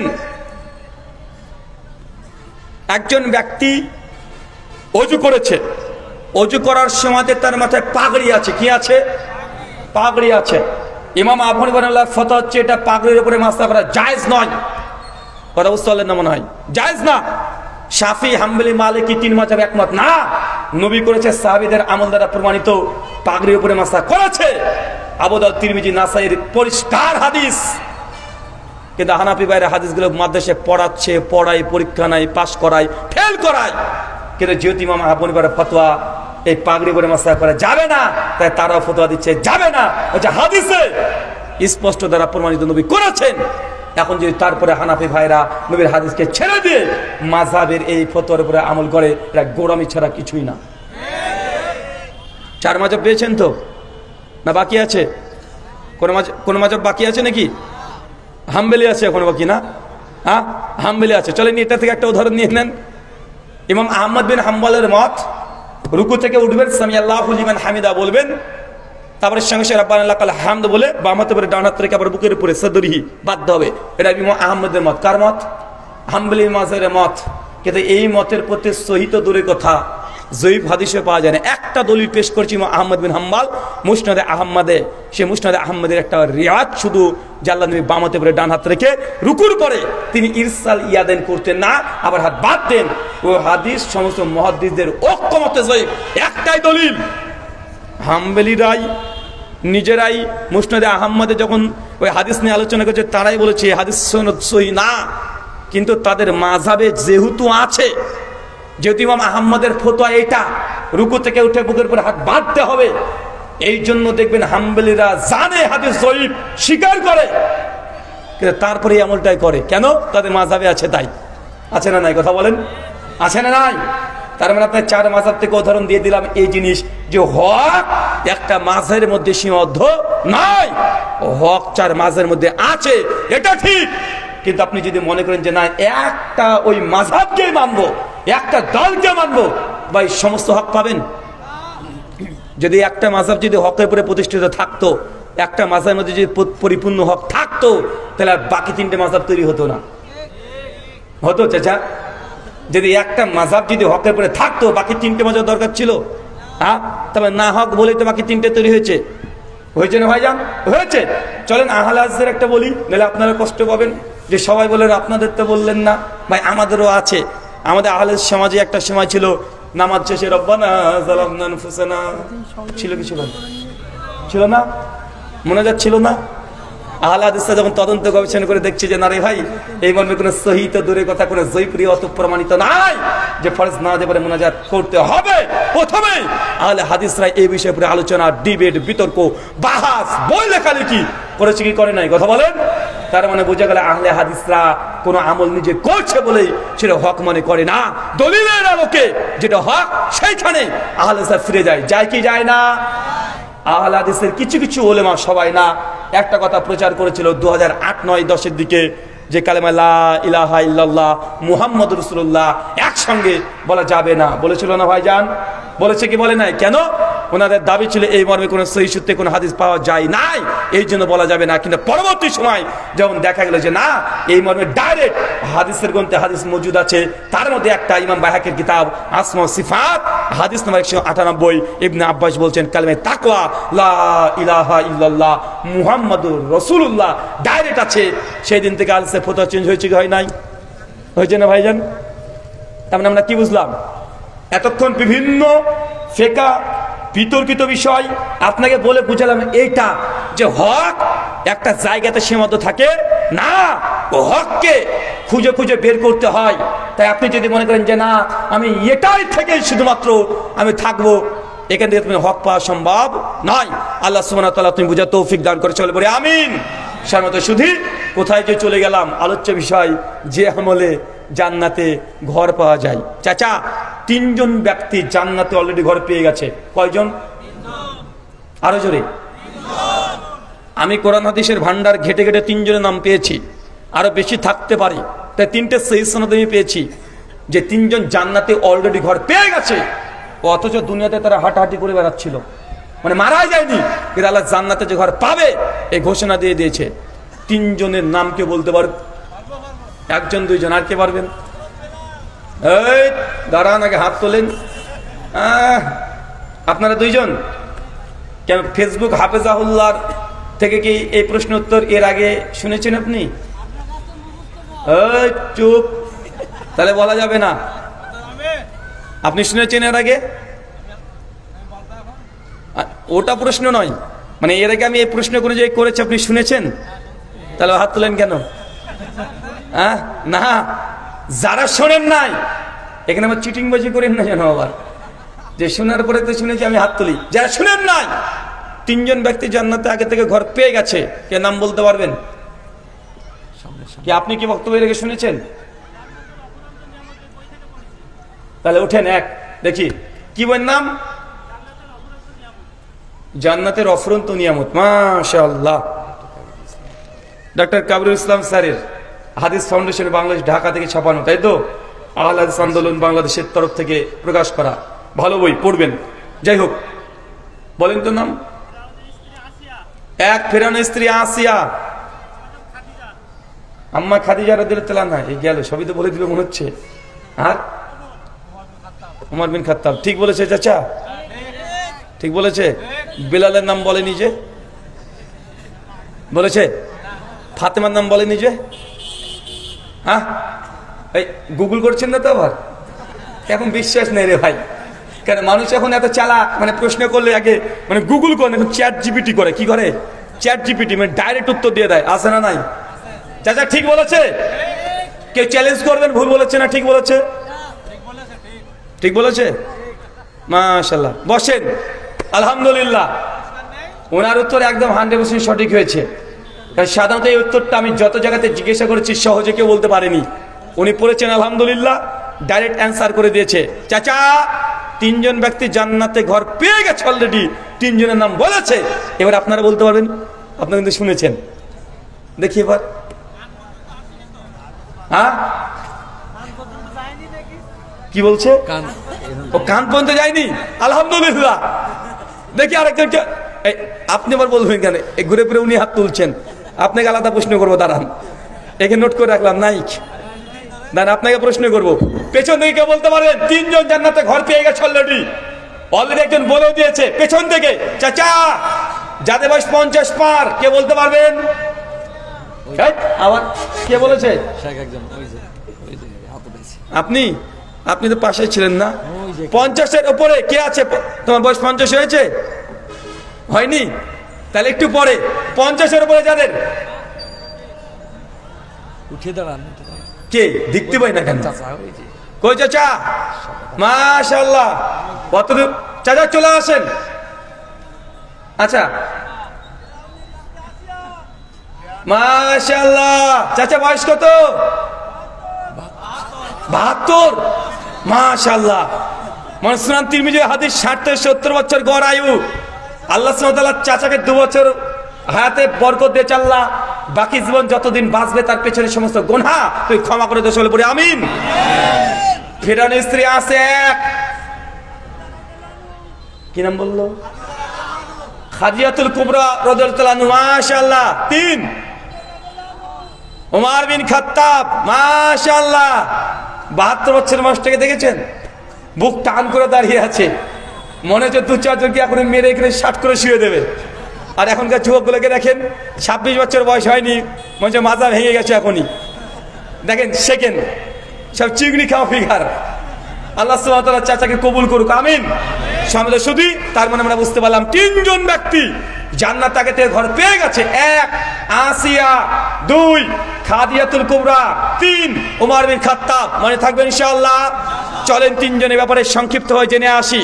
মুসনাদ আবি আলা হাদিস না 6111, আল্লাহ নবী আলাইহিস সালাম বলছেন, আসিয়া যখন নবী মুসা আলাইহিস সালামের দ্বীন ইসলামকে গ্রহণ করে নিলেন, যখন গ্রহণ করেছে মুসার দ্বীনকে, ইসলামকে, ফেরাউন সঙ্গে খবর পেয়েছে যে তার স্ত্রী মুসা নবীর আনিত দ্বীন গ্রহণ করে নিয়েছে। ফেরাউনের সঙ্গে সঙ্গে নিজের স্ত্রীকে জেলখানায় বন্দি রেখে প্রতিদিন সকালবেলায় সন্ধ্যাবেলায় 100 200 করে বেত্রাঘাত পিটিয়ে তাকে প্রতিদিন 200 বেত্রাঘাত তাকে পেটাতো। আসিয়া বারবার আল্লাহ করতেন, আল্লাহ এই দুনিয়ার রাজপ্রাসাদ ফেরাউনের দরকার নেই, এই অট্টালিকা আমার প্রয়োজন নেই, তুমি তোমার কাছে জান্নাতে একটা ঘর নির্মাণ করো, তোমার ঘরের আমি কাঙ্গাল। সূরা তাহরিম 66 আয়াত নম্বর 11 আল্লাহ জানাচ্ছেন যে আসিয়া তার এই দোয়া, সেই দিন যে দোয়া করেছিল আল্লাহ সেই দোয়াটাকে কবুল করেছেন, তাকে জান্নাতে আল্লাহ সুবহানাহু ওয়া তাআলা আগে থেকে ঘর দিয়ে দিয়েছেন। চাচা বলেন তো, আসিয়া কি এমন আমল করলো যে জান্নাতে ঘর পেয়ে গেল? জি, কি করেছে? উনি তো ইসলাম ঈমান এনেছে, ঈমান তো আপনারা আছে, আমারও আছে, কনফার্ম আমরা জান্নাতে ঘর পাবো। কথা বলেন। জি, কিসের পক্ষে যায়নি? শিরকের পক্ষে তো আমিও যাচ্ছি না, আপনিও যাচ্ছি না। লাখ লাখ সাহাবী শিরকের পক্ষে যায় নাই, তো তারা কি আগে জান্নাতে ঘর পাবে সে সংবাদ পেয়েছে? সমস্ত সাহাবীরা জান্নাতে যাবে ইনশাআল্লাহ, কোনো সমস্যা নেই। বদরের সাহাবী সবাই জান্নাতি, মুহাজির আনসার যারা আছে তারা জান্নাতি। আল্লাহ তাআলা রাজি খুশি হয়ে গেছেন। সূরা তাওবা আয়াত নম্বর 100-তে দলিল একদম। অনেকে মনে করে জান্নাতি মাত্র 10 জন সাহাবী, শুধু আশারে মুবাশশারা 10 জন সাহাবী তারা জান্নাতি, তাই মনে করে যে জান্নাতের সার্টিফিকেট পেয়েছে। এই কথা সঠিক নয়। আল্লাহ নবী এক মজলিসে 10 জনকে জান্নাতের সুসংবাদ দিয়েছে, তার জন্য বলা হয় তারা আশারে মুবাশশারা এক মজলিসে 10 জনের জান্নাতের সার্টিফিকেট পেয়েছে। এছাড়া অনেকে জান্নাতের সার্টিফিকেট পেয়েছে। বদরের সাহাবী জান্নাতের সার্টিফিকেট পায় নাই। মুহাজির আনসার সাহাবীরা আল্লাহ তাআলা রাজি খুশি হয়ে গেছে, তারা জান্নাতে যাবে। উহুদের সাহাবী যারা শহীদ হয়েছে প্রায় 70 জন সাহাবী, তারাও জান্নাতে যাবে। এরকম অনেকে আছে আলাদা আলাদা। হাসানের নাম এসেছে, হোসেনের নাম এসেছে, ফাতেমার নাম এসেছে, আসে না নাই? আছে। তার মানে এক একজনের মাকাম জান্নাতে এক এক রকমের। ফাতেমা নারীদের সর্দার হবে, আবু বকর তিনি জান্নাতে বৃদ্ধদের সর্দার হবে। এমন এক ঘটনা পাওয়া যায়, বেলাল বিন রাবাহ তিনি জান্নাতে ঘুরে বেড়াচ্ছিলেন, জান্নাতের সামনে দিয়ে তিনি ঘুরে বেড়াচ্ছিলেন, নবীর পায়ের আওয়াজ পেয়েছে। এক একজনের এক এক রকমের মর্যাদা, কিন্তু স্পেশাল ভাবে জান্নাতে ঘর পাবে কনফার্ম হয়ে গেছে, টিকিট কনফার্ম একদম। কোন ঘর পাবে মৃত্যুর আগে এক ঝলক কেউ কেউ দেখেও নিয়েছে। এই মাত্র 3 জন। কয়জন? 3 জন। তার মধ্যে আসিয়া। কি রে ভাই, কি এমন আমল করেছে? মায়েরা, এই আসিয়ার জীবনী থেকে আপনাকে শিক্ষা নিতে হবে আজকে। আসিয়ার স্বামীর নাম কি ছিল? কত বড় আল্লাহর ওলি দেখেছেন? হ্যাঁ, আল্লাহর ওলি না, ও আল্লাহর ওলি না, শয়তানের ওলি। কার ওলি? শয়তানের ওলি। আসিয়া যদি এই ফিরাউনের মতো স্বামীর সঙ্গে জীবনে সংসার করতে পারে, আপনি আপনার স্বামীর সঙ্গে সংসার করছেন মাত্র 5 বছর, কত অভিযোগ মায়েরা, কত অভিযোগ। একটু 19-20 হয়ে গেলে আপনি বলছেন যে তোমার সঙ্গে 10 বছর ধরে 20 বছর ধরে সংসার করছি, জীবনে তুমি আমাকে শান্তিতে রাখলা না। আছে না নাই? মায়েরা, আপনার কাছে প্রশ্ন, আপনার স্বামী কত বড় খারাপ? ফেরাউনের চাইতেও খারাপ। ফেরাউন প্রত্যেকদিন তার স্ত্রীকে 100-200 করে বেত্রায় হাত মারতেন, আপনার স্বামী আপনাকে 200 খানা মারে। তো আপনি এত অভিযোগ, স্বামীর বিরুদ্ধে সবসময় অভিযোগ। তার জন্য বলেছি আপনার স্বামীকে ফেরাউনের চাইতেও খারাপ। আসিয়া যদি ফেরাউনের ঘরে সংসার করতে পারে, আপনি তো সৌভাগ্যবান। আমি জানি স্বামী আছে, এরাও বদ পাকা খাটাস আছে না, না এরাও আছে জানি। তারপরে মায়েদেরকে বলবো একটু সবর, একটু ধৈর্য ধারণ করেন। এই স্বামীর সংসার কত বছর করবেন? কত বছর করবেন? 20 বছর, 25 বছর? 25 বছর যদি কষ্ট করেন, কনফার্ম জান্নাতে যদি আপনার ঘর হয়ে যায়, আপনার আর কি দরকার আছে? কথা মনে বোঝা গেল না? দুনিয়া যদি 25টা বছর কষ্ট করতে পারেন, আপনি শুধু একটা মানে বড় ডাক্তার হবেন, বড় ইঞ্জিনিয়ার হবেন, বড় একজন ব্যবসায়িক হবেন, তার জন্য সে যে ক্লাস যখন বয়স হবে 5, তখন আপনি স্কুলে ভর্তি হয়েছেন। 5 বছর বয়সে, 30 বছর বয়সে আপনি চাকরি পাচ্ছেন, আছে না নাই? 25 বছর ধরে পড়াশোনা, দুনিয়ার মাত্র 50-60-1 লক্ষ টাকা বেতন পাওয়ার জন্য 25 বছর স্ট্রাগল, দিন রাত 24 ঘন্টা পড়াশোনা করছেন। তো জান্নাতে ঘর পাবেন, তো 10-20 বছর পরিশ্রম করা যাবে না? কষ্ট করা যাবে না? সবর করা যাবে না? করেন, ইনশাআল্লাহ জান্নাতে ঘর আপনি পাবেন। মায়েদেরকে বলি ধৈর্য, সবর এটা বেশি বেশি বাড়াতে হবে। মেয়েদের একটা কমন ডায়লগ যে আমি বলে তোমার সংসার করে গেলাম, অন্য করে মেয়ে যদি হতো না, কবে তোমার কাছ থেকে ত্যাগ করে চলে যেত? বলে কি বলে না? আচ্ছা, কার বউ বলেন একটু হাত তোলেন তো। হ্যাঁ, মানে এই কথা শুনেননি কে? যে তোমার মানে আমি বলে তোমার সংসার করে গেলাম, অন্য কোনো মেয়ে হলে না জীবনে তোমার সংসার করতে পারতো না। আমি একদিন আলোচনা করছি প্রশ্নোত্তর পর্বে, আমার যে প্রশ্ন এসেছে, হুজুর আমার স্ত্রী না হলে আমাকে কমপক্ষে 20 বারের ওপরে এর জীবনে, মানে মাঝে মধ্যে বলে একটু ঝামেলা হলেই, যে আমি বলে তোমার সংসার করে গেলাম, অন্য কোনো মেয়ে হলে না সংসার করতে পারতো না। তো বারবার আমার স্ত্রী আমাকে বলে, এখন কি করবো বলেন তো, এই স্ত্রীকে তালাক দেওয়া জায়েজ হবে? উনি প্রশ্ন করেছেন, আমি পরামর্শ দিয়ে বলেছি ভাই জানি এরকম যদি করে, স্ত্রী যখন এই কথা বলবে কানে কানে গিয়ে বলবেন যে একটা চান্স নিয়ে দেখবো নাকি। তোমার চ্যালেঞ্জ বারবার শুনছি যে তুমি বলে সংসার করলে অন্য কোনো মেয়ে আমার সঙ্গে সংসার করতে পারবে না, তো সমস্যা না একটা করে দেখি। তুমি দেখো পাশে ঘর থেকে দেখবা, তোমাকে তালাক দেবো না, তুমিও থাকো, তুমি দেখো তার একটা মেয়ের সঙ্গে আমি সংসার করতে পারছি কি পাচ্ছি না, চান্স দিয়ে দেখো।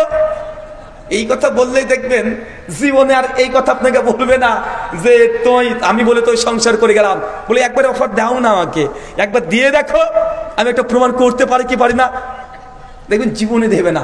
তাই মায়েদেরকে বলি 20 বছরের জীবন, এত অভিযোগ প্রয়োজন নেই, সবর ধৈর্য ধারণ করেন। চলেন একটা সবরের নমুনা আপনাকে দেখাই।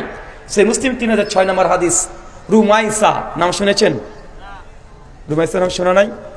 সে বুখারীর হাদিস। আল্লাহ নবী যখন মেরাজে গিয়েছিলেন, জান্নাতের সামনে দেখছে একটা মেয়ে হেঁটে হেঁটে ঘুরে বেড়াচ্ছে, জান্নাতে ঘুরে বেড়াচ্ছে একটা নারী।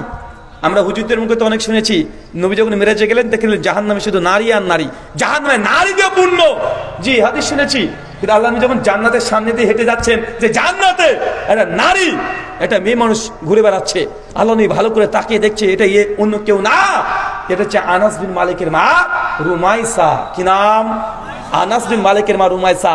তার স্বামীর নাম হচ্ছে আবু তালহা। তার স্টোরি, ঘটনা বুখারী মুসলিমে একাধিক জায়গাতে নকল করা হয়েছে।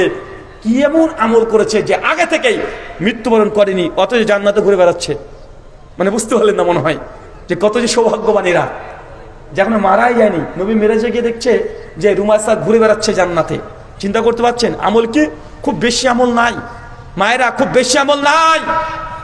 সে মুসলিমের যে রেওয়াজগুলো প্রমাণিত আসছে যে রুমাইসা রাদিয়াল্লাহু আনহা, আবু তালহা তার স্বামীর নাম, আবু তালহার সঙ্গে যখন রুমাইসা যখন বিবাহ হয়ে গেছে, আবু তালহা একদিন তার বাড়িতে তার অসুস্থ সন্তানকে থুয়ে আল্লাহ নবীর সঙ্গে যুদ্ধ জিহাদে তিনি অংশগ্রহণ করেছে বা বিজনেসের কাছে বাইরে গিয়েছে। দুটো রেওয়াতে আসছে।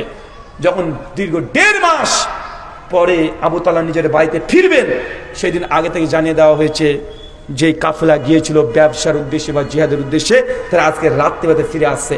যখন রুমাইসা খবর পেয়েছে যে তার স্বামী আজকে বাড়িতে ফিরবে, কিছুক্ষণ পরে তার সে অসুস্থ সন্তান সেই দিনেই মারা যায়। সেই দিনে মারা গেছে। রুমাইসার সঙ্গে সঙ্গে তার প্রতিবেশী সবাইকে বলে বেড়াচ্ছে, খবরদার, আমার স্বামী 1.5 মাস পরে বাড়ি থেকে ফিরে আসছে, আমার স্বামী তার সন্তান যে মারা গেছে, কেউ জানাবে না তাকে। আমি যতক্ষণ না জানাচ্ছি আমার স্বামীকে, ততক্ষণ কেউ জানাবে না। রুমাইসার সঙ্গে সঙ্গে নিজের সন্তানকে সুন্দর করে কাপড় দিয়ে মুড়িয়ে বিছানায় একটা কোণাতে তাকে সুন্দর করে শার্ট করে শুয়ে দিয়ে রেখে দিয়েছে। রাত্রি হয়েছে, আবু তালহা বাড়িতে ফিরছেন, তাকে অজুর পানি দিয়েছে, অজু করেছে, সালাত আদায় করেছে, তার সামনে সুন্দর সুন্দর খাবার রুমাইসা তৈরি করেছে, তারপরে সুন্দর করে নিজে সেজেছে। আবু তালহা খাওয়া দাওয়া করে যখন তৃপ্তি চলে এসেছে, বিছানায় গিয়ে শায়িত শুয়ে আছে, রেস্ট করছে। রুমাইসাকে সাজুগুজু করছে, স্বামী এসেছে অনেকদিন পর, সুন্দর করে সেজেছে। সে যে আবু তালহার কাছে গিয়েছে, সারা রাত ধরে স্বামী স্ত্রী অনেক গল্প।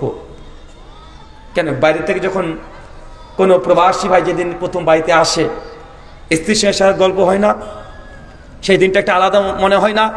কারণ রুমাইসা জানছে যে আজকে যদি আমার স্বামী মানে আমার সন্তান মারা গেছে কথা বলি, 1.5 মাস পর স্বামী বাড়িতে ফিরছে, তাহলে এই আঘাত সে সহ্য করতে পারবে না। রুমাইসার সঙ্গে সে তার সঙ্গে শায়িত হয়েছে, সারা রাত গল্প। একটা পর্যায়ে স্বামী স্ত্রীর সঙ্গে যা ঘটে সেগুলো ঘটেছে। রুমাইসা যখন দেখছেন যে তার স্বামীর মধ্যে আর কোনো ক্লান্তি নেই, ফুরফুরে মেজাজ চলে এসেছে, একদম স্বাভাবিক হয়ে গেছে, রুমাইসা তার স্বামীকে বলছে, আবু তালহা, আপনাকে একটা প্রশ্ন করব, উত্তর করবেন? জি রুমাইসা, কি প্রশ্ন করবে বলো? রুমাইসা বলছে, দেখেন, আল্লাহ মানে কোনো ব্যক্তি যদি কাউকে কোনো আমানত রেখে যায়, পরবর্তী সময় যদি সে আমানত যদি ফেরত চায়, তাহলে আমানত কি ফেরত দেওয়া উচিত আমাদের?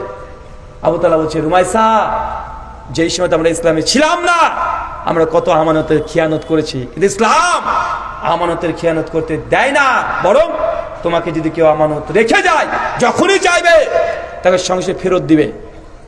রুমাইসার সঙ্গে চট করে বলছে, আবু তালহা, আপনি সবর করেন, আপনি ধৈর্য ধারণ করেন। আমাদের যে সন্তান ছিল, আপনার যে সন্তান আজকে সকালবেলায় মৃত্যুবরণ করেছে, আল্লাহর জিম্মাতে চলে গেছে। আল্লাহ আমাদের যে আমানত দিয়েছিল, সে আমানত আল্লাহ তার কাছে নিয়ে নিয়েছে। সন্তান তো আল্লাহর, আল্লাহ তার নিজের জিম্মায় নিয়ে নিয়েছে। আপনি সবর ধৈর্য ধারণ করেন।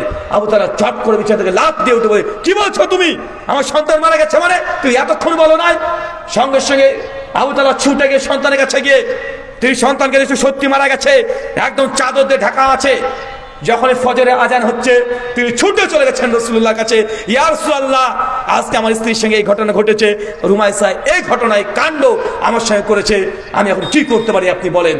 আল্লাহ নবী বলছেন, আবু তালহা, তোমাদের এই রাতকে আল্লাহ এমন ভাবে আসমানে কবুল করে নিয়েছে, এত খুশি হয়ে গেছে আল্লাহ, তোমার এই রাতটাকে আল্লাহ কবুল করে নিয়েছে। আল্লাহ নবী শুধু এই কথাটুকু বলেছেন। ইমাম আজহার আসকালানী ফাতুল বারীর মধ্যে আরো সনদ নিয়ে এসে হাদিস নিয়ে আসছে যে এরপরে রুমাইসার গর্ভে যে সন্তান হয়েছিল, সেই দিনের বাসরে ওই সন্তান পর পর 7খানা, কেউ বলছে 3 জন কোরআনের হাফেজ হয়েছে, শ্রেষ্ঠ আলেমে দ্বীন। মায়েদেরকে বলি, চিন্তা করেছেন রুমাইসার দূরদর্শিতা, স্বামীর জন্য একটু কষ্ট না পায়, নিজের কলিজার টুকরা সন্তান মারা গেছে, তিনি পজিশন দেখছে যে না, কষ্ট করে আসছে, এখন যদি প্রথমে স্বামীকে বলে দিই যে আমার সন্তান মারা গেছে, তার রাগ হয়ে যেতে পারে, সে হৃদয় থেকে রক্তক্ষরণ হতে পারে, তাকে মেজাজটাকে শান্ত করে ফুরফুরে মেজাজ করে তারপরে অনেকে আপনারা আছেন জানেন, যখন আপনি বিদেশ থেকে আসছেন, স্ত্রী আছে, স্ত্রীর প্রতি টান এটা আলাদা আছে না নাই? কথা বলেন, আছে। কিন্তু প্রথমে যদি মৃত্যুর সংবাদ শুনে নাই, স্ত্রীর কাছে যাওয়া তার দ্বারা সম্ভব হবে না। রুমাইসা অনেক চিন্তা করে এই হাদিসের ফাওয়াইদ ইমাম হাজাসকালী ফাতুল বারীর মধ্যে অনেক আলোচনা করেছে। এখান থেকে বোঝা যায় যে রুমাইসার যে দূরদর্শিতা, স্বামীর প্রতি ভালোবাসা, ভক্তি আমাদের মায়েদের বোনেদের মধ্যে যদি আসে, ইনশাআল্লাহ জেনে রাখেন আপনি রুমাইসার মতো জান্নাতি একটা নারী হিসাবে নিজেকে গড়ে তুলুন। এই দুনিয়াতে মাত্র 20 বছর সংসার করতে এসেছেন। কত বছর? কত বছর বলেন তো ভাইজান? 20 বছর। তাই সবর, সংসার মানে সবর, সংসার মানে ধৈর্য, সংসার মানে আপনাকে কঠিন সবরের অধিকারী হতে হবে। যদি সবর করতে না পারেন, যদি মানুষের কথা শুনেছেন, পরিবারের কারো কথা শুনছেন, হজম করা যদি না জানেন, তাহলে সংসারকে টিকানো খুব মুশকিল। মুশকিল কি মুশকিল নয়? মুশকিল। তাই আপনাকে সবর, ধৈর্য ধারণ করতে হবে। মানুষের কথাগুলোকে এক কান্দে শুনে আর এক কান্দে বের করে দিতে হবে। এটা যদি না করতে পারেন, সংসার এই দুনিয়াতে জাহান্নামের মতো মনে হবে যে আপনি জেলখানাতে আছেন, আপনি সংসার করছেন না, জেলখানা আপনার সংসারটা মনে হবে কি হবে না? তাই মাদেরকে বলবো সবর করেন, ধৈর্য ধারণ করতে শেখেন। মাত্র 20 বছরে সংসার করবেন, তারপর তো মৃত্যু হলে ইনশাআল্লাহ জান্নাতে ঘর পাবেন। ওই ঘরের জন্য দুনিয়ার ঘরের কষ্ট হলেও এটা সহ্য করে নেন। 2 খাদিজাতুল কুবরা, কি বললাম নাম? চলে শেষে মাশাআল্লাহ।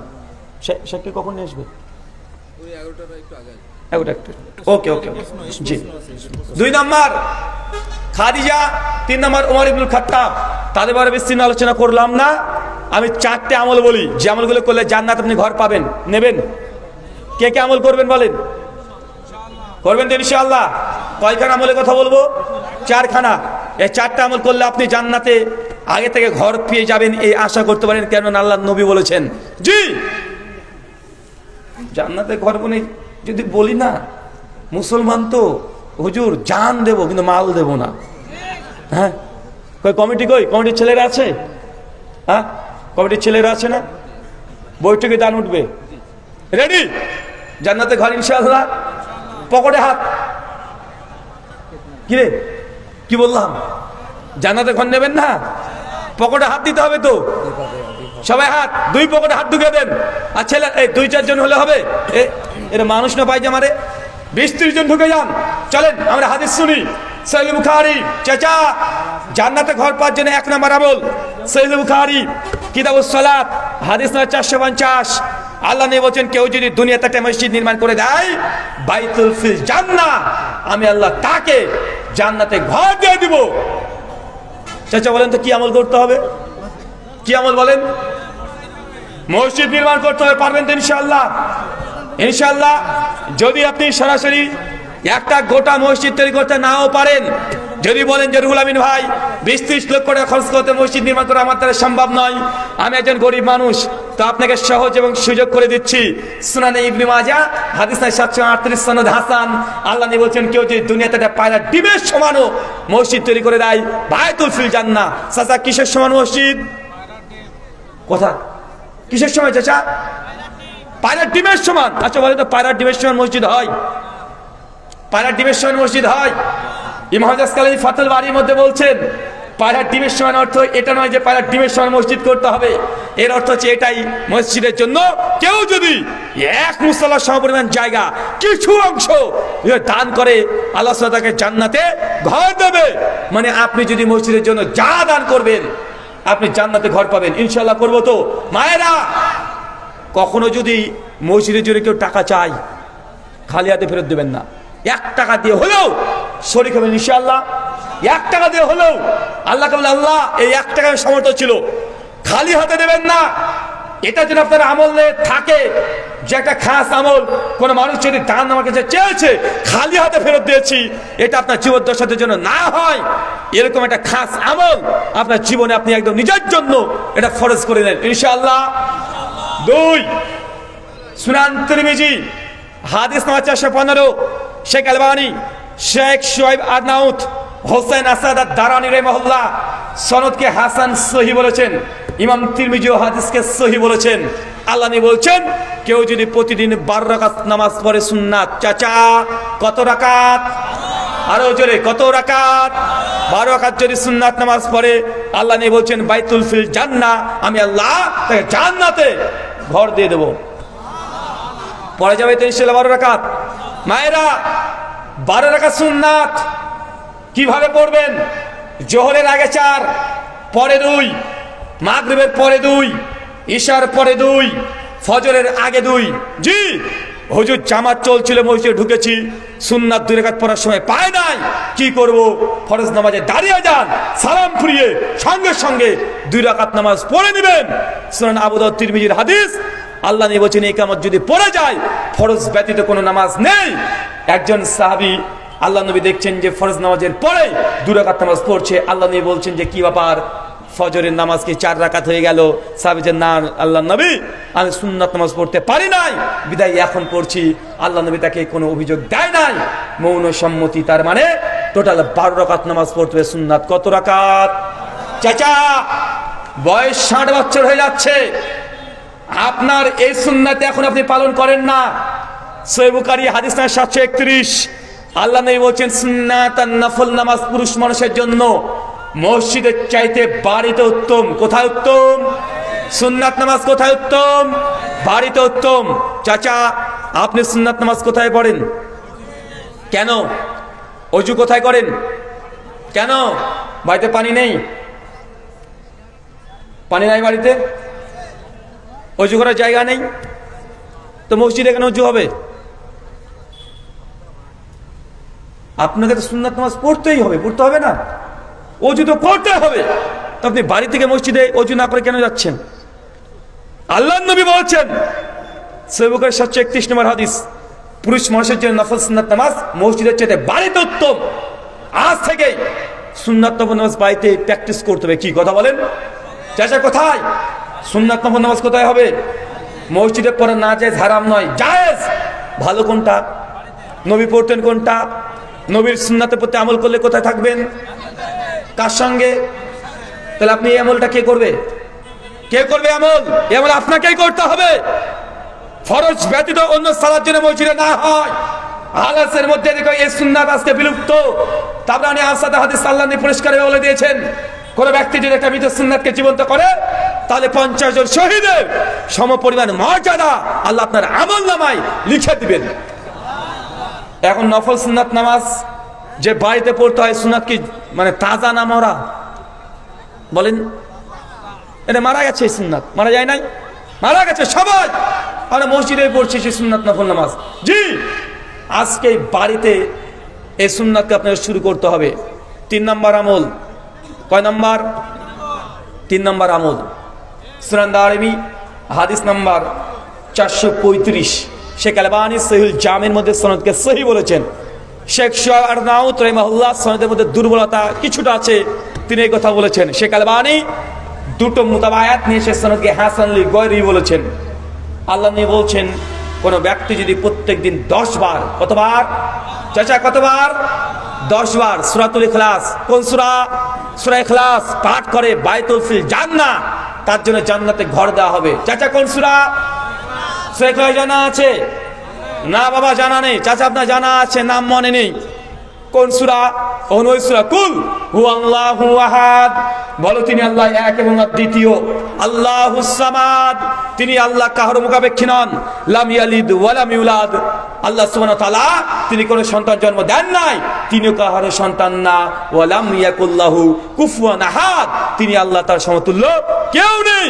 এই সূরা ইখলাস যদি 10 বার প্রতিদিন পাঠ করেন, বাইতুল ফিল জান্নাহ, জান্নাতে আপনি স্পেশাল একটা ঘর পাবেন।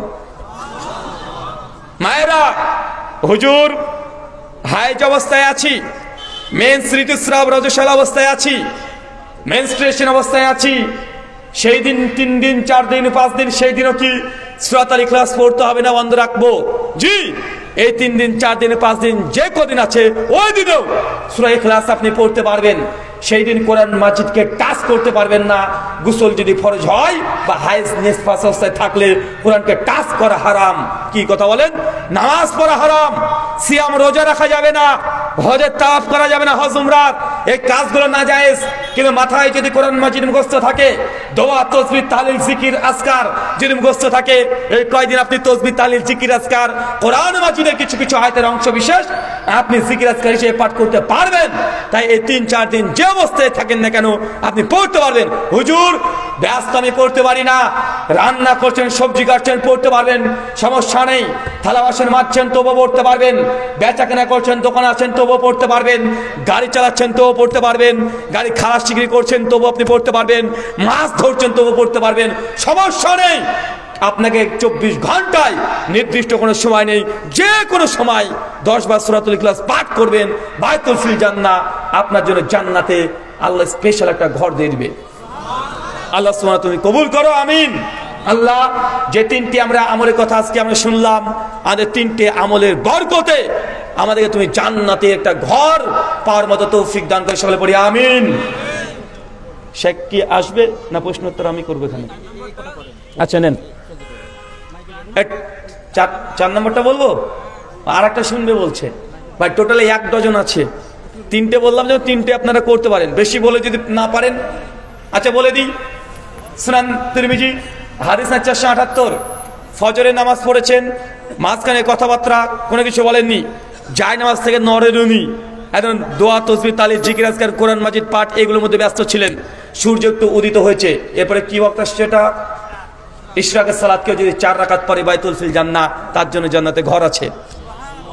আর নেবেন 5 নাম্বার, সুনান আবু দাউদ 4800 নম্বর হাদিস। আপনি হক জানার পরে যদি দুনিয়াবি বিতর্ক থেকে নিজেকে হেফাজত করেন, বায়তুল ফিল জান্নাহ, জান্নাত আপনি ঘর পাবেন। কথা মানে বুঝতে পারলেন না? মানে এই জমিটা আপনার 1 হাত পাশের বাড়িওয়ালা দখল করে নিয়েছে। আপনি জানেন যে এখন যিনি কথা বলতে যে ঝামেলা হবে, কিন্তু পরবর্তী সময় ঠিক যখন আমি নিয়ে মাপবো, আমার ঠিক হয়ে যাবে। তো ফালতু বিতর্ক করে লাভ নেই, যা তুই যা করছিস কর, ছেড়ে দিয়েছেন। বিতর্ক থেকে দূরে থাকবেন, বায়তুল ফিল জান্নাহ, জান্নাতে ঘর পাবেন। কথা বুঝতে পারলেন? আর নেবেন নাকি? থাক, 6টা হয়ে গেছে, নেন প্রশ্ন করেন, বাকিটা অন্যদিন হবে। জি ইনশাআল্লাহুল আজিজ। জি, হাদিসে বর্ণিত আছে, যার অন্তরে সরিষা পরিমাণ ঈমান আছে একদিন না একদিন জান্নাতে প্রবেশ করবে। কিন্তু আল কোরআনে বর্ণিত আছে জাহান্নামীরা চিরস্থায়ী জাহান্নামী। এ বিষয়ে আপনার মতামত কি? জাহান্নামীরা চিরস্থায়ী জাহান্নামী কোরআন মাজিদে আছে, কিন্তু হাদিসে আছে মানে অন্তরে যদি সরিষা দানা সমপরিমাণে ঈমান থাকে তাহলে সে জান্নাতে যাবে না। শোনেন, হাদিসের ভাষায় 2 ধরনের হাদিস পেয়ে যাবেন।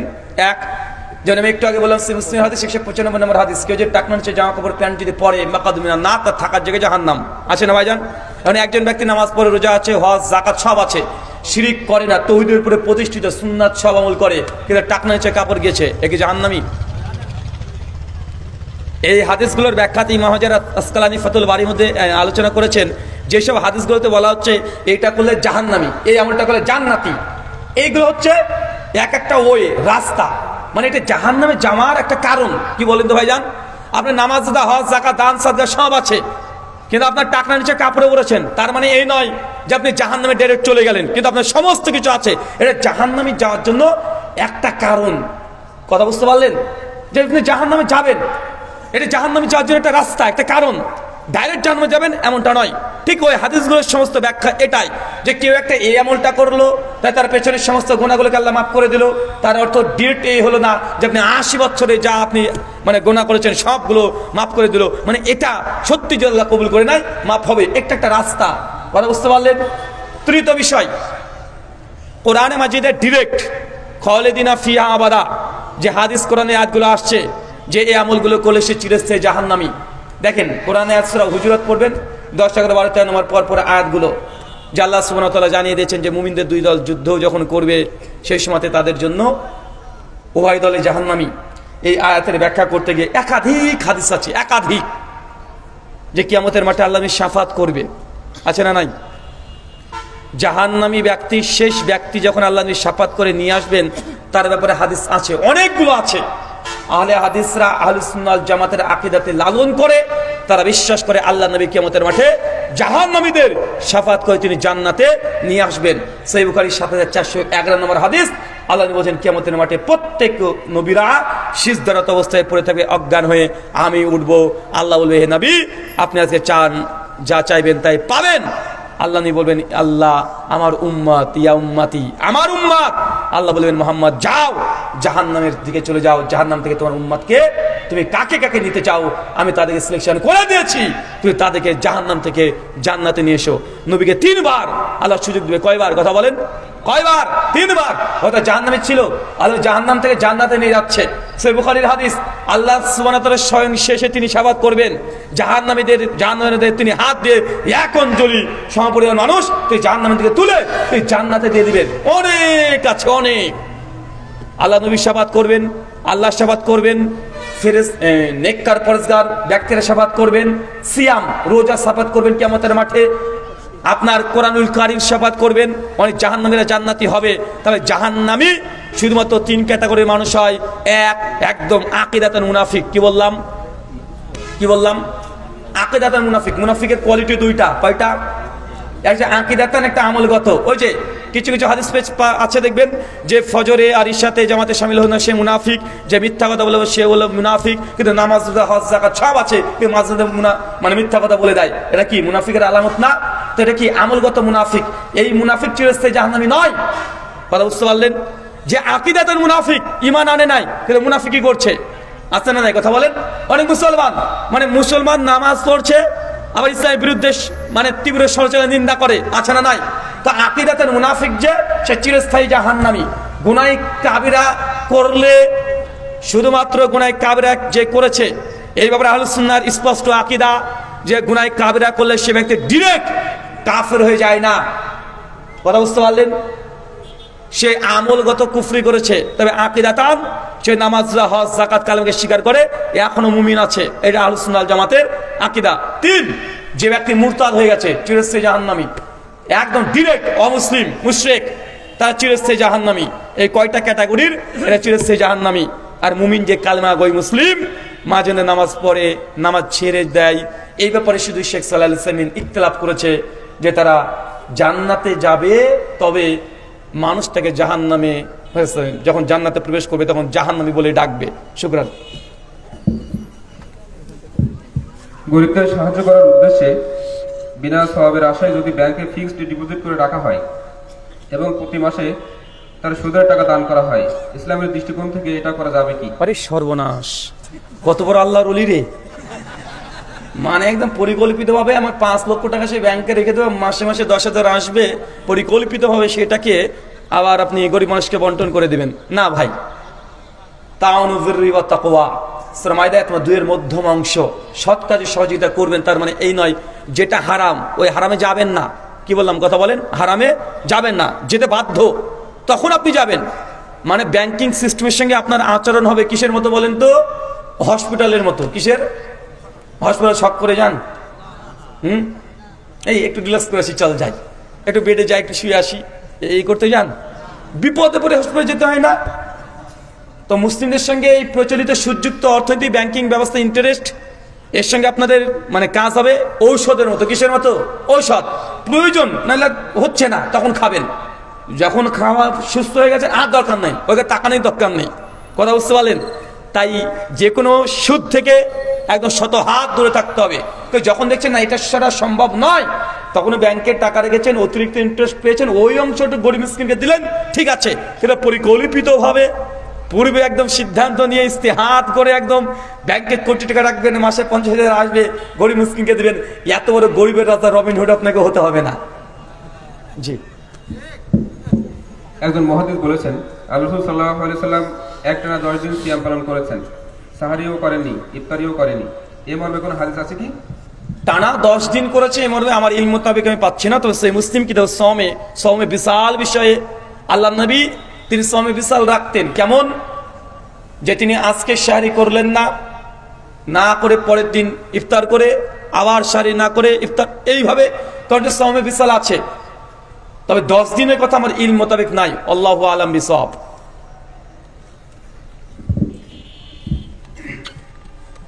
মুসলিম উম্মাহর বিভক্তির কারণ কি? মুসলিম উম্মাহর বিভক্তির কারণ কি? সূরা আলে ইমরান সূরা 3 আয়াত নম্বর 103। ওয়াতাসিমু বিহাবলিল্লাহি জামিআউ ওয়া লা তাফাররাকু, তোমরা আল্লাহর রজ্জু আঁকড়ে ধরো, পরস্পর বিচ্ছিন্ন হও না। আল্লাহ জানিয়ে দিয়েছেন আল্লাহর রজ্জু হচ্ছে কোরআন হাদিস। এই কোরআন হাদিস যারা ধরে আছে এরা মূল স্ট্রিম, যারা কোরআন সুন্নাহ ছেড়ে দিয়েছে তারা তাফাররাক হয়ে গেছে। মুসলিম উম্মাহর মতভেদের মূল কারণ যদি হতে হয় তো আমি আপনাকে আগে আলোচনার মধ্যে ইঙ্গিত দিয়ে দিয়েছি যে কোরআন সুন্নাহ এর ফাহাম, এই ফাহাম বোঝার জন্য নির্দিষ্ট একটা ব্যক্তিকেই শিরোধার্য করে নেওয়া, এটা যে সব চাইতে মুসলিম উম্মাহর বিভক্তির বড় কারণ। কথা বুঝতে পারলেন না ভাইজান? আমাদের তাবলিগ জামাত ভাইরা আছে, তাবলিগ জামাত ভাইরা আছে না ভাইজান? তাবলিগ জামাত আমাদেরকে অনেকে প্রশ্ন করে যে রুহুল ভাই তাবলিগ করা যাবে কি যাবে না, তাবলিগ জামাতে যোগ দেওয়া যাবে কি যাবে না। তা আমরা যদি একটু কথা বলি তখন অনেকে রেগে যায়, রেগে গিয়ে বলে যে আহলে হাদিসরা তাবলিগের বিরোধিতা করছে, মানে এরা দিন প্রচারের কাজ হোক এটা মানে চায় না। এ কথা বলে কি বলে না? কথা বলেন, বলে ভাইজান জি অনেকে বলে। আমি একটা কথা বলি ভাইজান, দেখেন আমার সাদা মনে কাদা নাই, আমি আপনাদেরকে ভালোবাসি, সম্মান করে শ্রদ্ধা করি। আমি কখনো এই কথা বলিনি যে তাবলিগ করা যাবে না। আমি বলেছি এটা যে স্বয়ং তাবলিগ জামাতের মধ্যে দুটো জামাত আছে, একটা সাতপন্থী একটা জুবারপন্থী, আছে না নাই? সাতপন্থী জুবারপন্থীকে বলছে গোমরা পথভ্রষ্ট, আর জুবারপন্থীরা সাতপন্থীকে বলছে গোমরা পথভ্রষ্ট। বলছে কি বলছে না? কথা বলেন। সাতপন্থী জুবারপন্থীকে গোমরা বলছে, জুবারপন্থী সাতপন্থীকে মানে গোমরা বলছে। আর সাতপন্থী জুবারপন্থী দুটোই তাবলিগ জামাতের শাখা থেকে বেরিয়ে এসেছে না ভাইজান?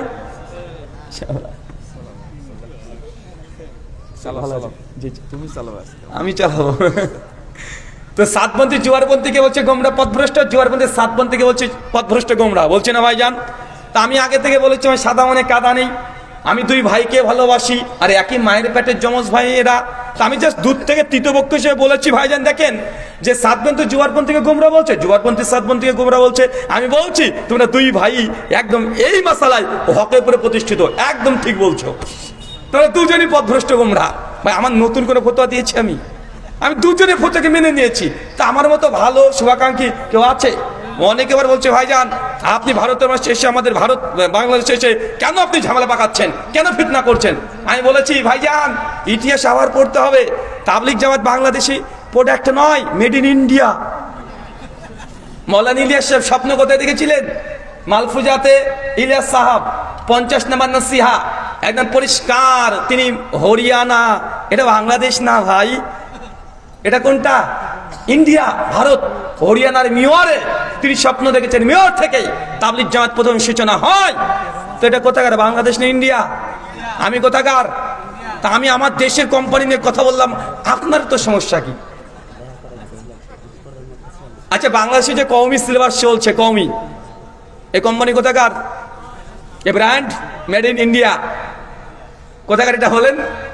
দারুল উলুম দেওবন্দ। অনেকে ভাবছে দেওবন্দ আবার কি, ইয়ে কি চিজ খায় না গায়ে মাখে। ভাই দেওবন্দ অন্য কিছু না, দেওবন্দ ভারতের উত্তরপ্রদেশ ইউপি এই রাজ্যের একটা গ্রামের নাম হচ্ছে দেওবন্দ। দেউ মানে শয়তান, বন্ধ মানে জাল, শয়তানের জাল, এটা ফার্সি শব্দ, আপনি এখন গুগল করে দেখে নেন। আমি মিথ্যা কথা বলছি না, এটা হিন্দুদের দেওয়া নাম। অনেক আমাদের হানাফি ভাইরা আমাদেরকে অভিযোগ করে বলে যে আহলে হাদিসের নামটা দেওয়া কোথা থেকে? ইংরেজরা দিয়েছে। আমি বলেছি যে দেওবন্দ এই নামটা হিন্দুরা দিয়েছে। দেওবন্দ নাম কিসের? আপনি এখনই গুগল করে দেখেন, দেখেন জন্য আপনি আমাকে বলবেন। দেওবন্দ শয়তানের জাল, মানে শয়তানকে বন্ধ করা হয়, মানে কোনো শয়তানের আস্থানা। এটা আমি বলি না, আহমদ রেজা খান বেরলভী ফতোয়া রাজবিয়া 8ম খণ্ডের 22 নম্বর পৃষ্ঠায় তিনি লিখেছেন যে দেওবন্দ क्या है, देव और बंद, देव यानी জিন শয়তান বগেরা। দেউ আপনারা অনেক মানুষকে বলেন না যে বেশি একটু যদি খেলে দেওর মতো খাচ্ছে রে, বলেন না ভাইজান? তো দেহ মানে কি? মানে পেতাত্তা। আর বন্ধ মানে জাল, বলছে এই কোম্পানিটা গোটারে শয়তানের জাল। আমি এই কথা বলি না, এটা তাদের যমজ ভাই বেরলভী আলা হযরত আহমদ রেজা খান বেরলভী তার অনুসারীরা এই কথা বলেছে, বিভিন্ন গ্রন্থে বেরলভী ভাইরা লিখেছে। তো ভাই আমি আপনাকে একটা কথা বলি, আমার পরে রাগ করবেন না, আমি নিজের তত্ত্বে আল্লাহি কোনো কথা বলি না, শুধু ওদের কথাগুলোকে আমি নকল করে বলে দিই, আর আমার পরে মানুষ রেগে যায়। আপনি যার কথা বলবেন, বেরলভী মানে জিলেপি সুন্নি, এটা বুঝবেন না। গিয়াসউদ্দিন তাহরি কোম্পানি, বুঝেছেন না? এটা কোথাকার? বলে না আলা হযরত আহমদ রেজা খান বেরলভী 1856-তে জন্ম। 1856-তে বেরলভী মাদ্রাসা তৈরি করা হচ্ছে। এটা উত্তরপ্রদেশ, এটা কোথাকার? এটা উত্তরপ্রদেশ।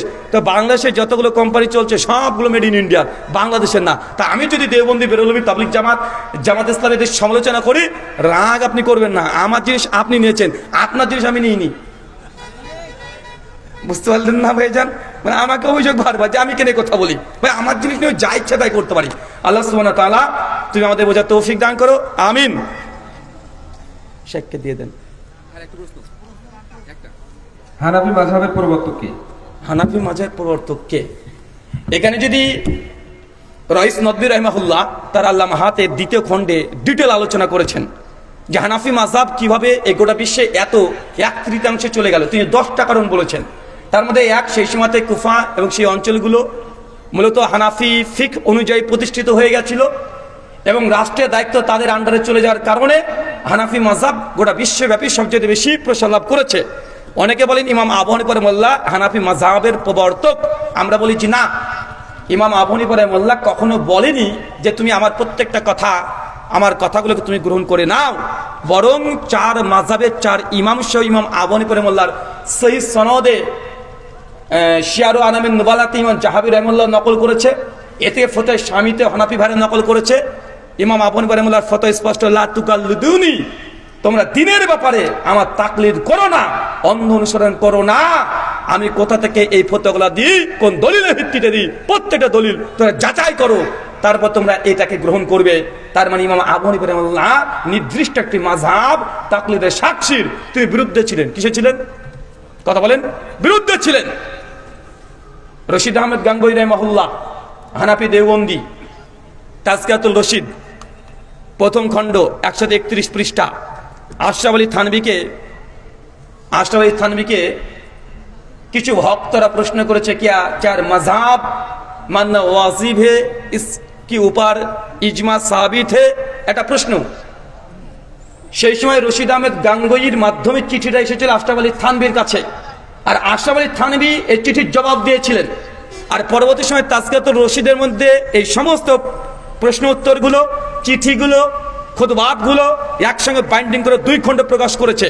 দারুল উলুম দেওবন্দ থেকে প্রকাশ হয়েছে, বাংলাদেশ থেকে অনুবাদ হয়ে গেছে, উর্দু থেকে বাংলাও পেয়ে যাবেন এখন বইটা। পরিষ্কার 131 পৃষ্ঠা মূল উর্দু, দারুল উলুম দেওবন্দ থেকে ছাপা। পরিষ্কার আশরাফ আলী থানভী বলে দিয়েছে 4 মাযহাবের মধ্যে এক মাযহাব মানতে হবে, তাকলিদের সাক্ষীর উপরে কোনো কালে কখনোই ইজমা হয়নি।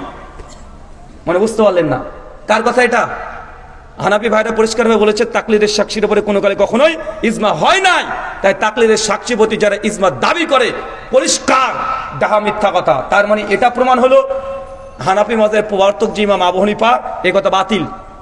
এটা কি বাতিল? এটা শেষ রাষ্ট্রে ক্ষমতায় তারা চলে এসেছিল, এই জন্য তাদের ফতোয়া ফিকগুলো বেশি বেশি প্রচার হয়েছে। আল্লামা হাতে রাইস নদভী রাহিমাহুল্লাহ 2 নম্বর পয়েন্ট আলোচনা করেছে, 10টা পয়েন্ট নিয়ে এসেছেন যে কেন ওটা বিশ্বব্যাপী এইভাবে হানাফি মাযহাব প্রচার হয়ে গেল। ওই যে অন্য মাযহাবের চাইতে হানাফি মাযহাবে বিয়ে করা সহজ। কি করা সহজ? আমি এই কথা বলছি, রাইস নদভী তিনি আলোচনা করেছেন। কেন জানেন? আহলে হাদিস, শাফি, হাম্বলি তাদের মত অনুযায়ী বিবাহ যদি করতে চান, আপনি যদি 14ই ফেব্রুয়ারিতে একটা 16 বছরের নিয়ে টুক করে চলে যান, কোর্টে চলে গেছেন, বিয়ে করেছেন, আহলে হাদিস, শাফি, হাম্বলিদের মত অনুযায়ী আপনার বিবাহ বাতিল। সুনান তিরমিজি কিতাবুন নিকাহ হাদিস নম্বর 1102, লাল নিকাহ ইল্লা বিওয়ালি, ওই বিয়ে বাতিল যে আপনার মেয়ের ওয়ালি গার্জিয়ান নেই। কিন্তু হানাফি মাযহাব অনুযায়ী জায়েজ। তাই যুবকরা বেশি সেই সময়তে হানাফি মাযহাব গ্রহণ করেছিল। কেন? গার্লফ্রেন্ডের প্রেমে পড়ে। বুঝতে পারলেন না ভাইজান? আরো আছে, হালালাকেও কারণ দেখিয়েছে। হালালা অনেক ওলামা কিছু আগে দেখেননি মসজিদে, হ্যাঁ, তো 10টা কারণ আছে। ইনশাল্লাহ অন্য একদিন আমি আলোচনা করবো এই বিষয়ের উপরে। আজকে এখানে শেষ করলাম। ওমা আলাইনা ইল্লাল বালাগ। আসসালামু আলাইকুম ওয়া রাহমাতুল্লাহি ওয়া বারাকাতুহু।